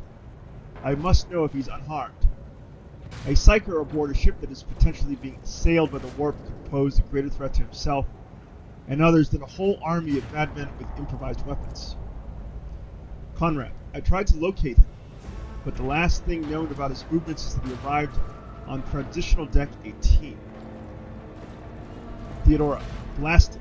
Master of Whispers, find Edeltrad and Legion, Seneschal, locate Sals and the Sister of Battle. Both are to remain at my side. Archmilitant with me. I must go to my study, and it appears that we must encounter heretics along the way. That we might encounter heretics along the way. Wyvern. Theodora glances at you thoughtfully. Conrad, if I may, Lord Captain. Voiter's voice is soft and cautious. Transitional Deck 18 is the heart of the disturbance, and if our goal is to bring Eldothrad back, it could use some support. After all, I am not as adept at directly confronting enemies of the house as the esteemed Archmilitant. and taking into consideration Elderthran's psyker powers. Alright. So let's go to the journal. Theodora says that it's settled. Wyvern, find Elderthran and return here, in any state. This elevator, she points to the massive doors, leads to the restricted compartments. It's my personal chambers in the bridge. Do not let me down. I require you both. Do you understand? Say, I hear and obey, Captain. Theodora waves a hand impatiently. Then move out. Mort, come.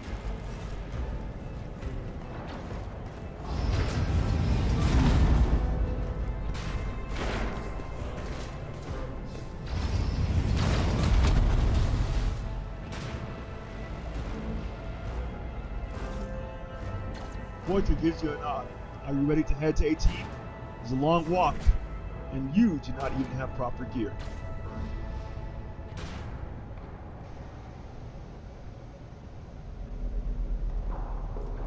I shall make you the way. Conrad says, of course you will. He rummages in his pocket for something. Lady Theodora would never have someone she couldn't rely on as one of her heirs, but that is no longer relevant. With a pop and a sharp crackle, something hits you in the abdomen, and you are consumed by unbearable, gut-wrenching pain.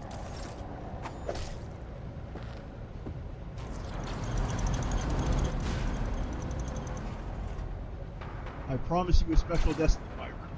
It is time to fulfill it. It was Conrad all along.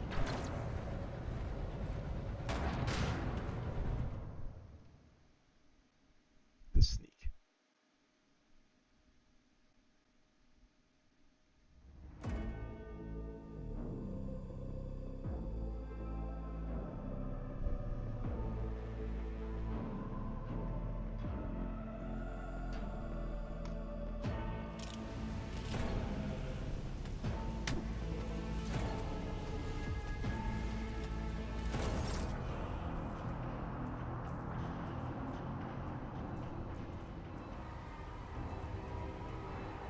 Conrad says, careful, be gentle with our guest. He has an important mission to complete during our visit to the Warrant Chamber, and for that I need him breathing. Voitart looks down at you. You are back with us, I see. Delightful. The Warrant Chamber. Oh yeah, right. So this is what I'm going to do. My throat's getting a little parched. I'm going to stand up for 5 minutes and get myself a drink and be right back. So just hang in there. Hang strong, adventurers. The Wyvern shall return.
Alright, I'm back.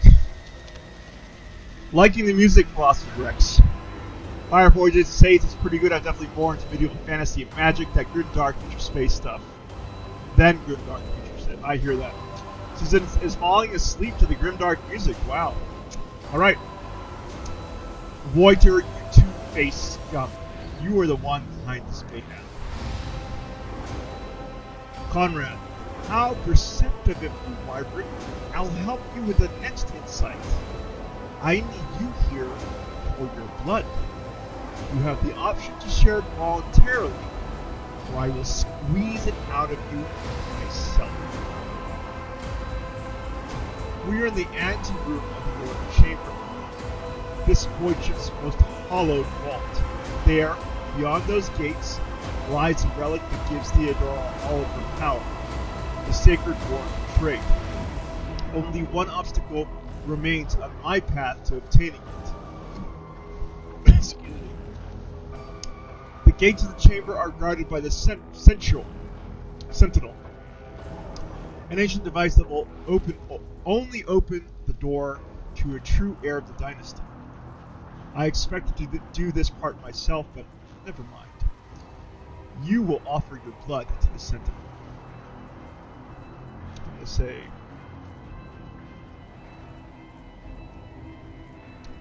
What is it? Inbred?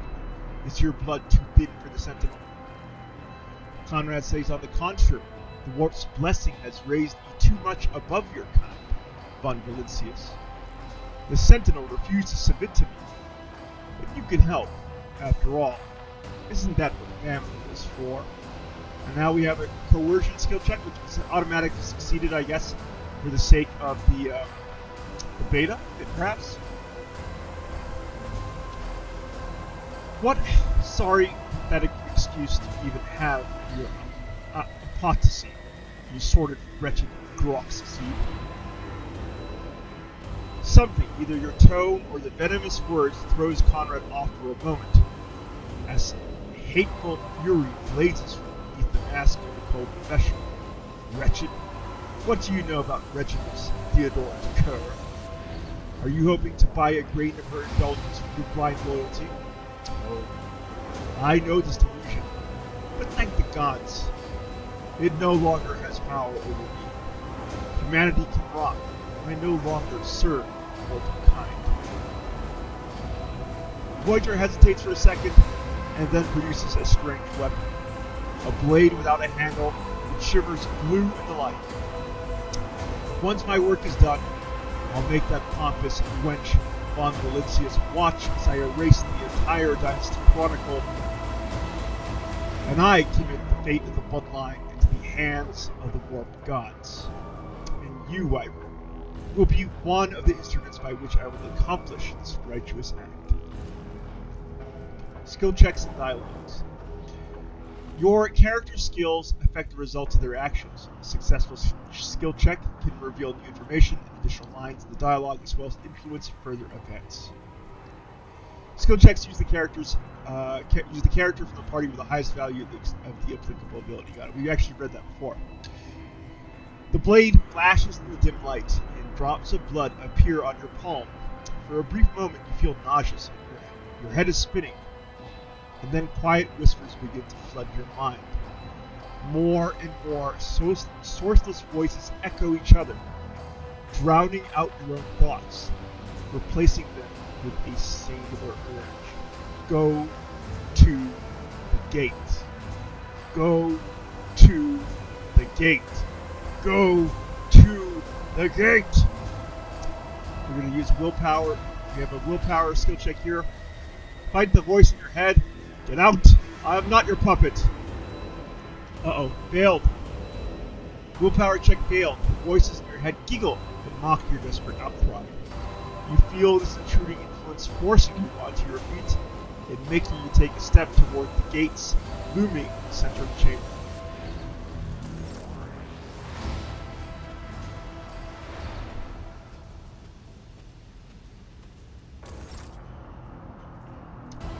In the gateway arch, you see a cogitator with a human likeness built into the front panel. As you approach, the torso twitches slightly. This is a servitor, an obedient automaton created from a lobotomized human being. The sentinel turns its head to you, one of its eye sockets lighting up with two ember-like irises. Tech use 30. Examine the device. Tech use succeeded. You carefully inspect the design of the gate cogitator. What immediately catches your eye is the strange alloy that was used as material for the machine's components, some of which are unfamiliar to you. You suspect that you are looking at a technological relic known as an Owlcat. Incredibly rare and powerful technology in the ancient age of humanity. Owlcat is often recovered in the frontier regions of the galaxy, while Adeptus Mechanicus is particularly interested in the recovery of such ancient technology and considers all such devices sacred artifacts. Some Owlcat can also be considered forbidden, even heretical.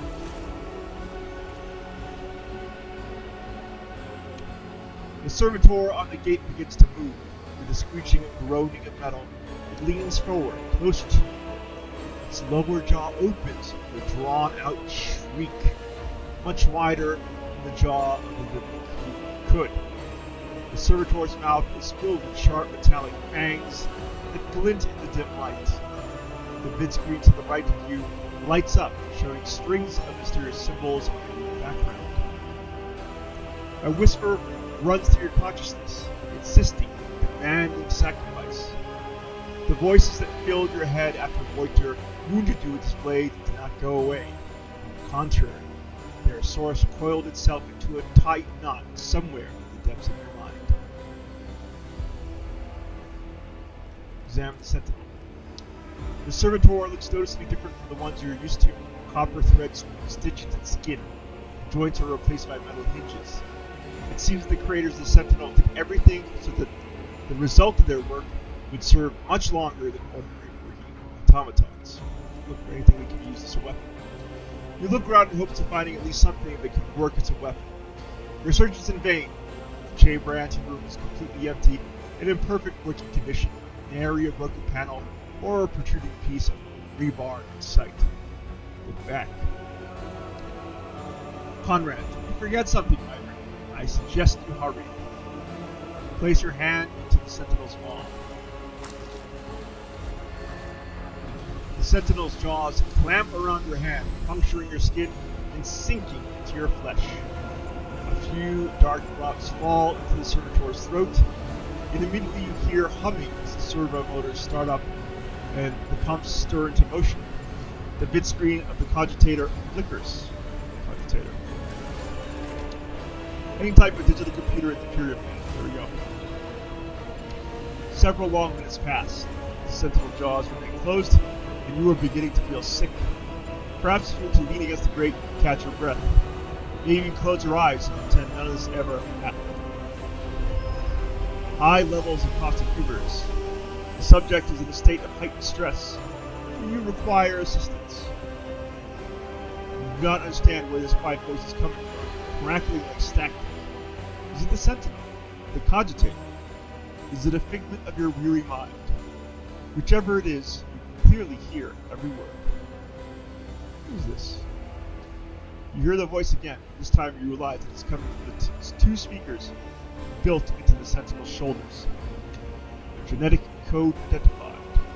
Child of House von Valencius. Do you require assistance? You hear a displeased grunt in your mind as if the lurking entity has sent something that is not to its liking. I'm going to say, yes, Sentinel. Traitors threaten my life and the safety of the world. Pain shoots through your head and subsides just as quickly. It would seem the entity coiled in your consciousness does not have the ability to do you any real harm. Request accepted. Initiating defense protocol.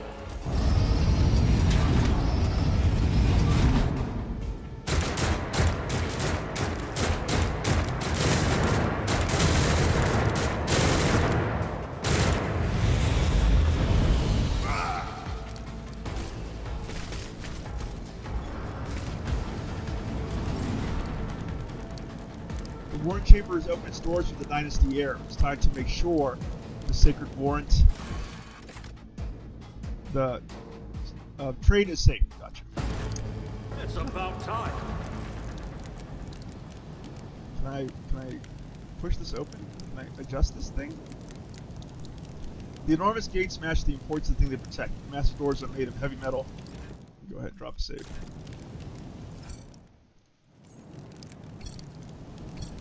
Are made of heavy metal and look impenetrable. Victory awaits. That must be the sacred warrant. It's massive. Let it be known that by my will, by the true words of this document, I appoint this person to... It's going too fast for me. To be the paragon of humanity, unbroken by adversity.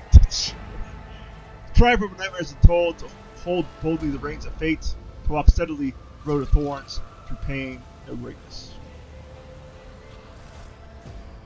Vox skull. The servo skull's creaking gradually turns into incomprehensible words. Into comprehensible words.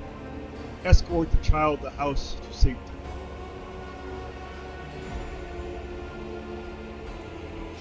What madness is happening here? Who are you? Who addresses you? Vox skull. Temporary obnubilation following acute stress. Mobile unit of warrant. Sentinel standing by. Are you the warrant sentinel? Vox skull. Mobile unit of warrant sentinel designed as a personal escort of the child of the house and the means of communicating with rogue trader subjects. Mobile unit standing by. I say, I need a weapon. I'm utterly defenseless. Vox skull. Distance from the current location to the nearest arsenal. Initiating situational calculations. The servo skull goes silent. Its relays clicking. Second after second passes. We realize that the servo skull will not answer. I need to contact someone, preferably Theodora. Voxcast frequencies disrupted. Initiating setup. Establishing connection. In place of the mechanical screeching, the servo skull Vox projects the voice of Theodora von Valencius, distorted, and rudiment static, yet still recognizable beyond a doubt. Voxmaster. Restore communication in the navigator's sanctum. I am trying to contact the bridge. If anyone can hear this frequency, regroup all available forces and head to the upper decks at once. I repeat, regroup all available forces and head... Voxco. Communication protocols reached. Signal latency assessment unavailable. Unable to establish two-way connection. Lead me away from here.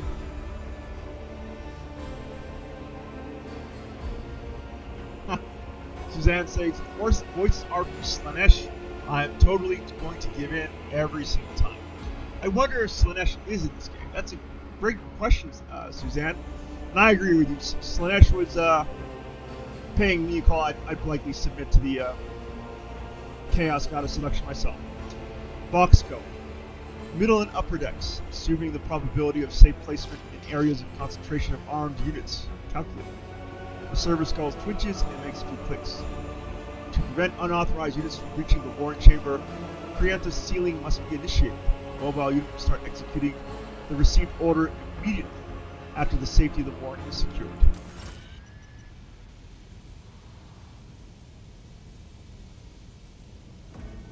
Wow. So let's see. Can we go up? Alright, here it is, the entire speech that we missed. Let it be known that by my will, and by the true words of this document, I appoint this person to be the bearer of the horn to trade, and bestow upon them and their dynasty the great mission.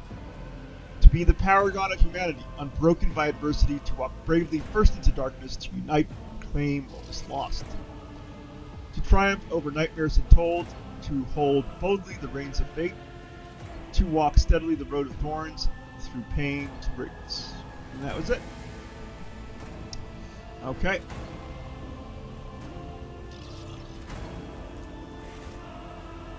Oh, we've been through this before. Can I escape? Alright, we're gonna sit through all of this one more time. Very cool how they've depicted the warranted trade as this massive I'll lay claim edifice. to the stars. You will lay claim to the stars.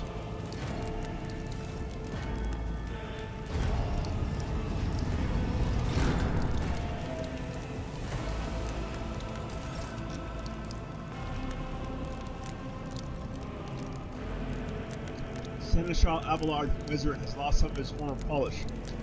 His forehead is sweating, and one of his sleeves of his coat is torn and soaked through with blood. Nonetheless, despite his heavy breathing, he stands firm, and his gaze is demanding, albeit somewhat surprised. Master Wyvern, whatever are you doing in the warrant chamber? How did you? He surveys the carnage around him. His brow furrows and places a hand on his weapon. Throne preserve me. What is the meaning of this? The Golden Throne of Terra, an arcane cybernetic artifact that encases the God Emperor's physical remains entire and preserve them using stasis fields and psi-fusion reactors. Though he can no longer lead his armies to battle himself, the Emperor still protects his people, watching over and guiding humanity from his Golden Throne on Terra. I'm going to say, Conrad Boiter is a traitor. We parted ways on the officer's deck. He stunned me somehow and brought me here. Seneschal's eyes widen. What? I'm say he spoke about defiling the warrant with some ritual and serving the gods of the warp. Serving the gods of the warp, says Abelard. Conrad is a heretic? Oh, void grant. Abelard shakes his head. Madness. And this beauty is likely his doing, no doubt. I'm going to say Boiter openly admitted that he's the mastermind behind the mutiny. Groxseed, says Abelard. What is Groxseed? A large, half-domesticated reptile widespread in the Imperium. Grox are most commonly bred as livestock or beasts of burden. And it is small wonder that the heretics are so well organized. Not as ordered to seal all passages between decks was his attempt to stop the attackers from spreading to other levels. But now I see the real reason. It was to stop the enforcers from intervening. At least you are alive and now safe, Master Wyvern. Alas, I doubt we can afford to look for a compartment to sit out this disaster. Abelard examines you critically. You are in a bad way, Wyvern. I can treat your wounds. I have a medical kit with me. And for the love of the throne, now is not a good time to be walking around the decks without means of self-defense. Here. He hands you a weapon. Items received. Axe, auto pistol, flak chestplate, and medkit. After falling into a trap or receiving damage that exceeds 50% of their total wounds within one round, the character receives injuries. Injuries reduce the character's stats, and if 3 or more injuries accumulate, the character will get trauma instead of a stack of injuries. The number of injuries that cause trauma may vary depending upon the difficulty of the game you choose. Also, character gets trauma, they completely lose health in battle. Traumas reduce character stats and grant an additional negative effect. If fresh injuries are not treated within 5 rounds, they will become old injuries. Use medkits to restore wounds and heal injuries in and out of combat. After the combat, the wounds of all members of the party are restored automatically, but the received injuries remain. They can be cured with the use of a medkit. Old injuries can also be removed with a medkit, but require an additional medica check. Traumas can only be healed in the Rogue Trader's quarters on the Void Ship. Right.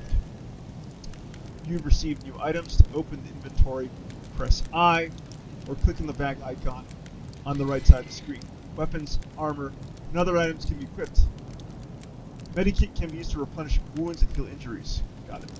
And if we take a look here. We must act. What is this? There we go. Old wound, stack 1 of 5.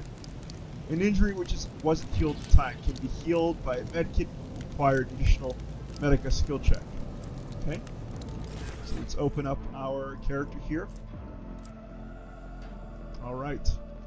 To equip a new weapon, open the inventory and double click the left mouse button on the item icon. Or you can drag it to the desired slot by holding the left mouse button. To view properties of an item, hover over its icon and wait for the information tooltip to appear. You can also right-click, right mouse button click on the weapon icon, and then left mouse button on the info button. Okay, so we can go ahead and do info. We have 3 medikits, contains various cataplasm patches, contraceptics, and synthetic skin applicators.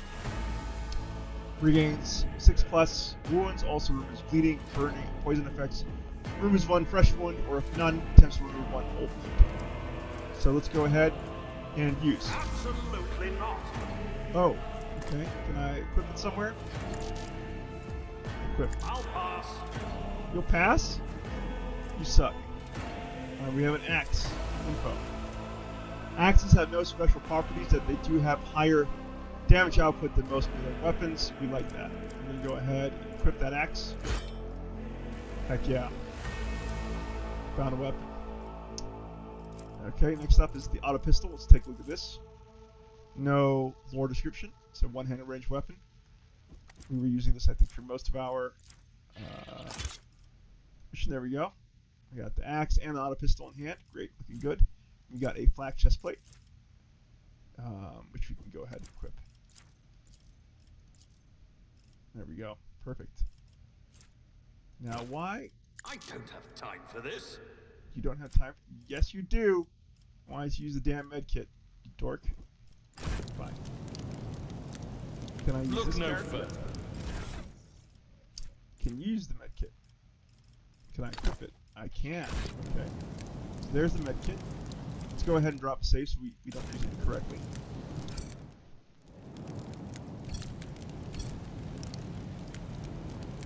Someone else can do this. Okay, so let's get closer. This wound will make a fine scar. Back into the fray. Alright. The abduction has taken its toll on its air. Anyway, we killed it. Abelard nods in satisfaction. That is a noticeable improvement, Wyvern. Now you are prepared for the trials ahead. The lower decks are teeming with heretics instigating the rabble to revolt. But that is the least of our problems. Ships and forces surrounding the scoundrels and suppressing the resistance. The situation on the middle decks is much worse, although strike teams have already been dispatched there. All communication with the bridge and the engineering bay was lost, so apart from scattered voxcasts, we have no information to go on.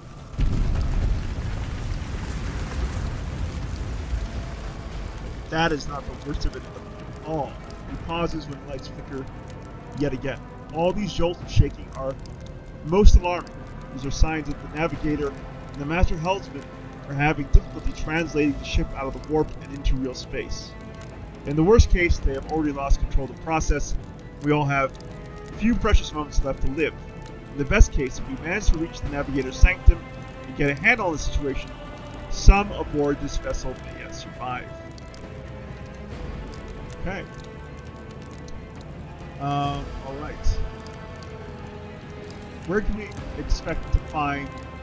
Oh, okay. Say, I heard one of Theodora's boxcasts. Abelard says, Lady Theodora's. Which one? The last one I received was about the Navigator's Sanctum, and that was a good while ago.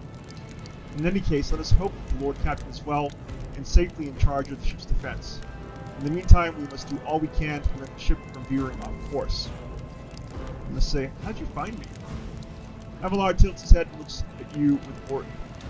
You sent me a vox message, specifically a voxcast in the officer's frequency, which I had the good fortune to receive. Do you mean to say you did no such thing? I say, I think the Warrant Sentinel may have sent that message. It appeared when I opened the chamber. Warrant Sentinel? He looks at the servo skull floating next to you.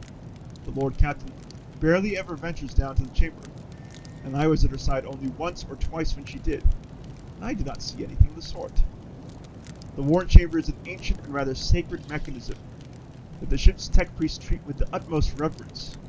I assume that whatever it is that you did, you must have activated certain processes and caused the Sentinel to awaken. But then why did none of it happen when Lady Theodora did the same? Browns. Say, what exactly has gone wrong with the translation?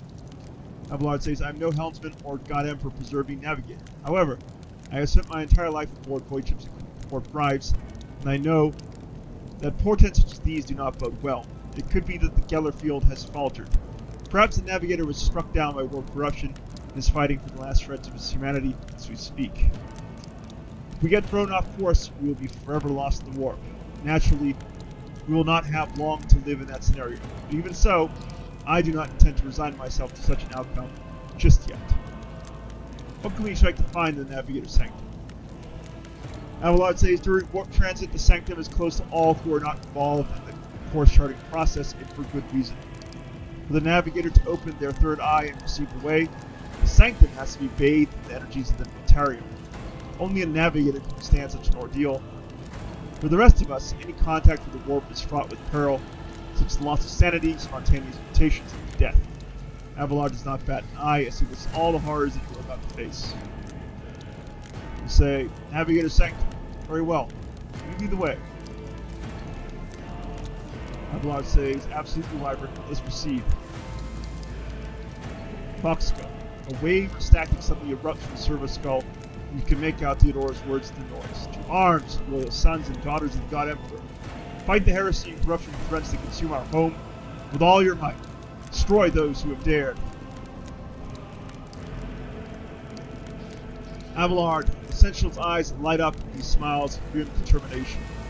The Lord Captain is calling her crew to battle, which means the Vox networks are set up for broadcast transmission, not message exchange. Splendid. While the rogue trader inspires proper resolve to fight in her subjects, you and I shall prove their trust in us is well deserved. Onward. Death will find you soon enough. Right. I will take you down. Adventurers, please join me in welcoming our great friend, none other than illustrious gnome, aka Timothy. And Wyvern Slayer, good to have you here. Timothy saying, dude, rogue trader, sweet. Or the Emperor. Timothy, my great friend, good to have you here. Good to have you here. It's been a minute, man. I hope all is well out there in Utah. My best to you and the family. I hope Steppin' Razors is saying rawr next to you tonight. I hope you had a good day out there, man. We should get on a call soon. I'll try and call you this weekend. Combat begins with 0 round. During this round, the characters cannot attack or take other actions, but they can take advantageous positions. During a 0 round, you can move each character in your party up to their maximum movement points, but no closer than 1 cell to the opponent. The distance may vary in different combats. The deployment round will not be available if you are ambushed by enemies. Click the left mouse button on the character, and then on the cell to move it. Once you've placed all the characters, press the start battle or spacebar. Okay. Timothy says, things are things, we need to talk soonish. Got it, brother. Got it. I will call you as soon as I can tomorrow. Alright, wow, we are facing off against a boatload of these buttheads. So let's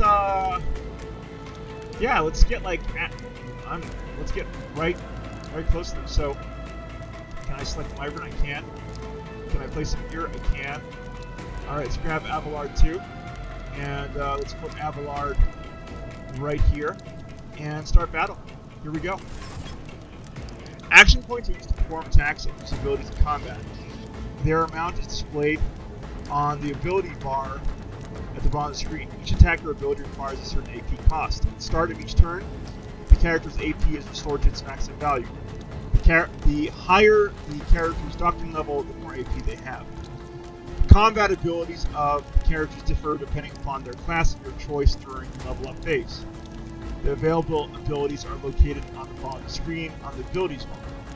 To read the full description of the ability, click the right mouse button on its icon.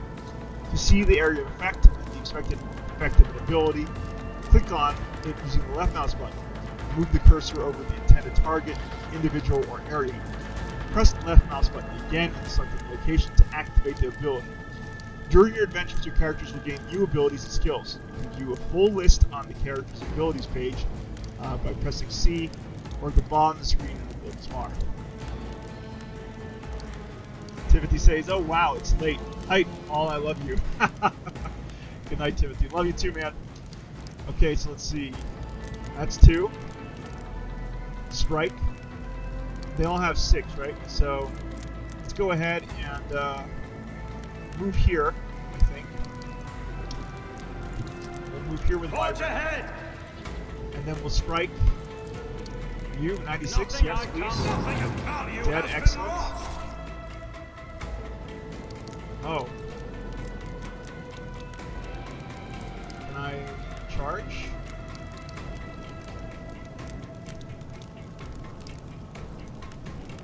Charge him. Let's do it.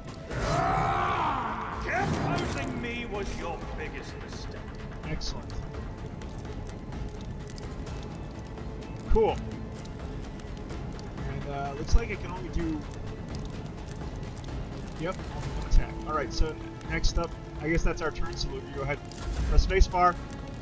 Alright, melee weapons make it impossible for enemies with ranged weapons to attack close range unless the enemy is using pistols or shotguns. Melee weapon attacks always hit but can be dodged.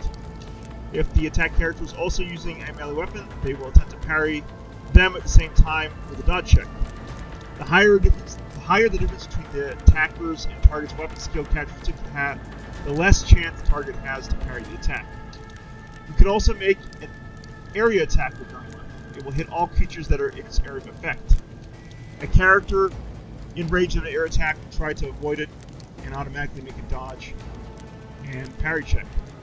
The damage of an air attack made by a melee weapon depends on the parameters of the weapon and the character's strength characteristic. Okay. So what is this? Ah, it's a wide weapon slash. So, if I move here, let's see.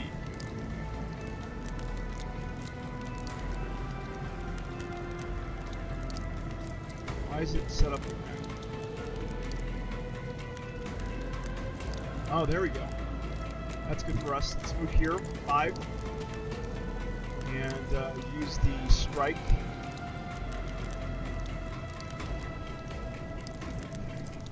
Or a slash. This is the area attack, right? Damn. Can't get this thing to trigger the way we want it to. Single attack with one. Well, poop. Oh, you also have a charge. Okay. So, let's see.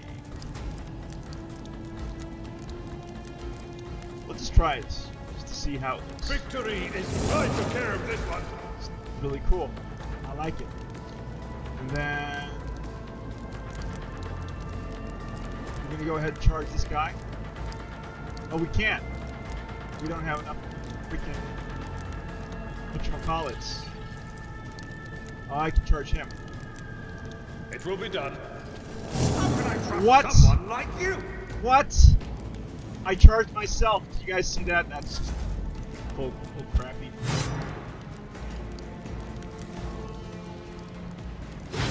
Oh no. This is not good. Leave me alone. Oh no. You This will work. Here we Since go. my purposes, nothing of value has been lost. Perfect. Perfect. I'm gonna save this combat. Can you charge? Can't. Nothing I can't. Oh, we're gonna win this. Despite my boneheaded thing back there, we're gonna go ahead and strike. One new target. There we go. Experience points. By exploring the world, defeating opponents, and completing quests, your character gains experience points needed to level up. At each level, new abilities, talents, improved skills, and characters become available to the player. Companions receive XP at new levels at the same rate as your character, even if they're not in the party at the moment. You can manually level up your companions or choose automatic character development. That was hecka cool. Defeated enemies no longer need their things, but you can find valuable trophies among them. Click the left mouse button on the enemy's body to inspect it. Not everything in this world is of significant value. Along the way, you'll find many trophies that are hardly worth your attention. When inspecting the bodies and containers, you can click the All to Cargoes button to pack unnecessary items into cargo, and later use them to trade with different factions. Alternatively, move found items to your inventory by clicking the Alt Inventory button. las pistol, and a sword. So we can all to cargo. We don't really need to carry this stuff. Our weapons are superior, except. Now that was a nice, quick way of looting these things. Still red hot from the gunfire, the engines of death froze as they finished off the heretics that infiltrated the void ship. Let's go ahead and take a look around.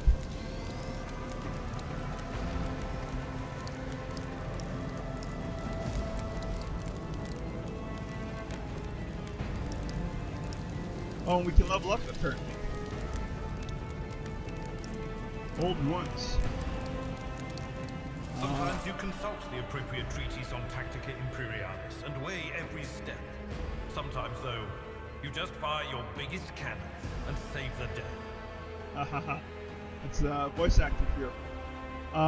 Interesting. So we can upgrade the fighter doctrine that this character has. Let's go ahead and drop a save.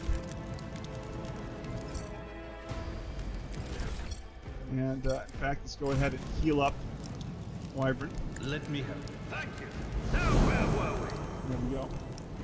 And now we can return back to our level up here. Sure. So we're going to level up upgrade the fighter doctrine. So we have, let's see, choose ability, choose skill. Okay, what do we have here? What is this? Ah, we can upgrade a skill, carouse, or athletics. We can choose an ability. What's this?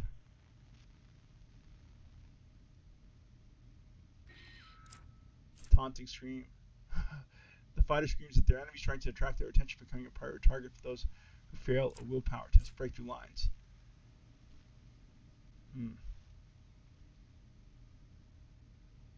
Interesting. Reckless strike.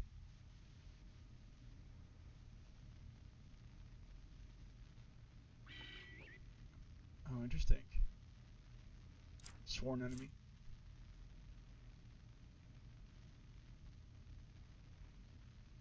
That's really good. Sworn enemy.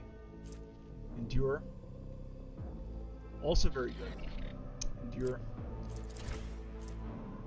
Cooldown 1 rounds.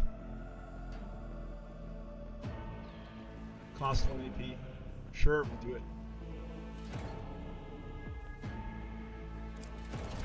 Let's see. Gains +5. What is this guy's setup? 40.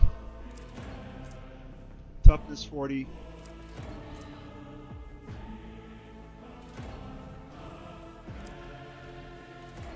Automatically upgrades, I guess?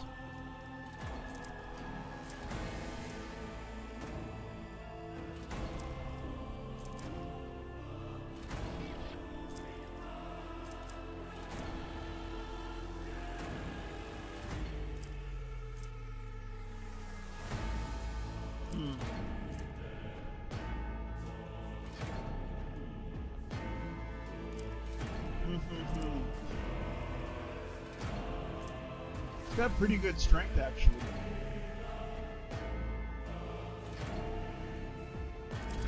Let's go with Reckless Strike. And we gotta choose a skill to upgrade. We're gonna choose... yeah, Athletics. There we go.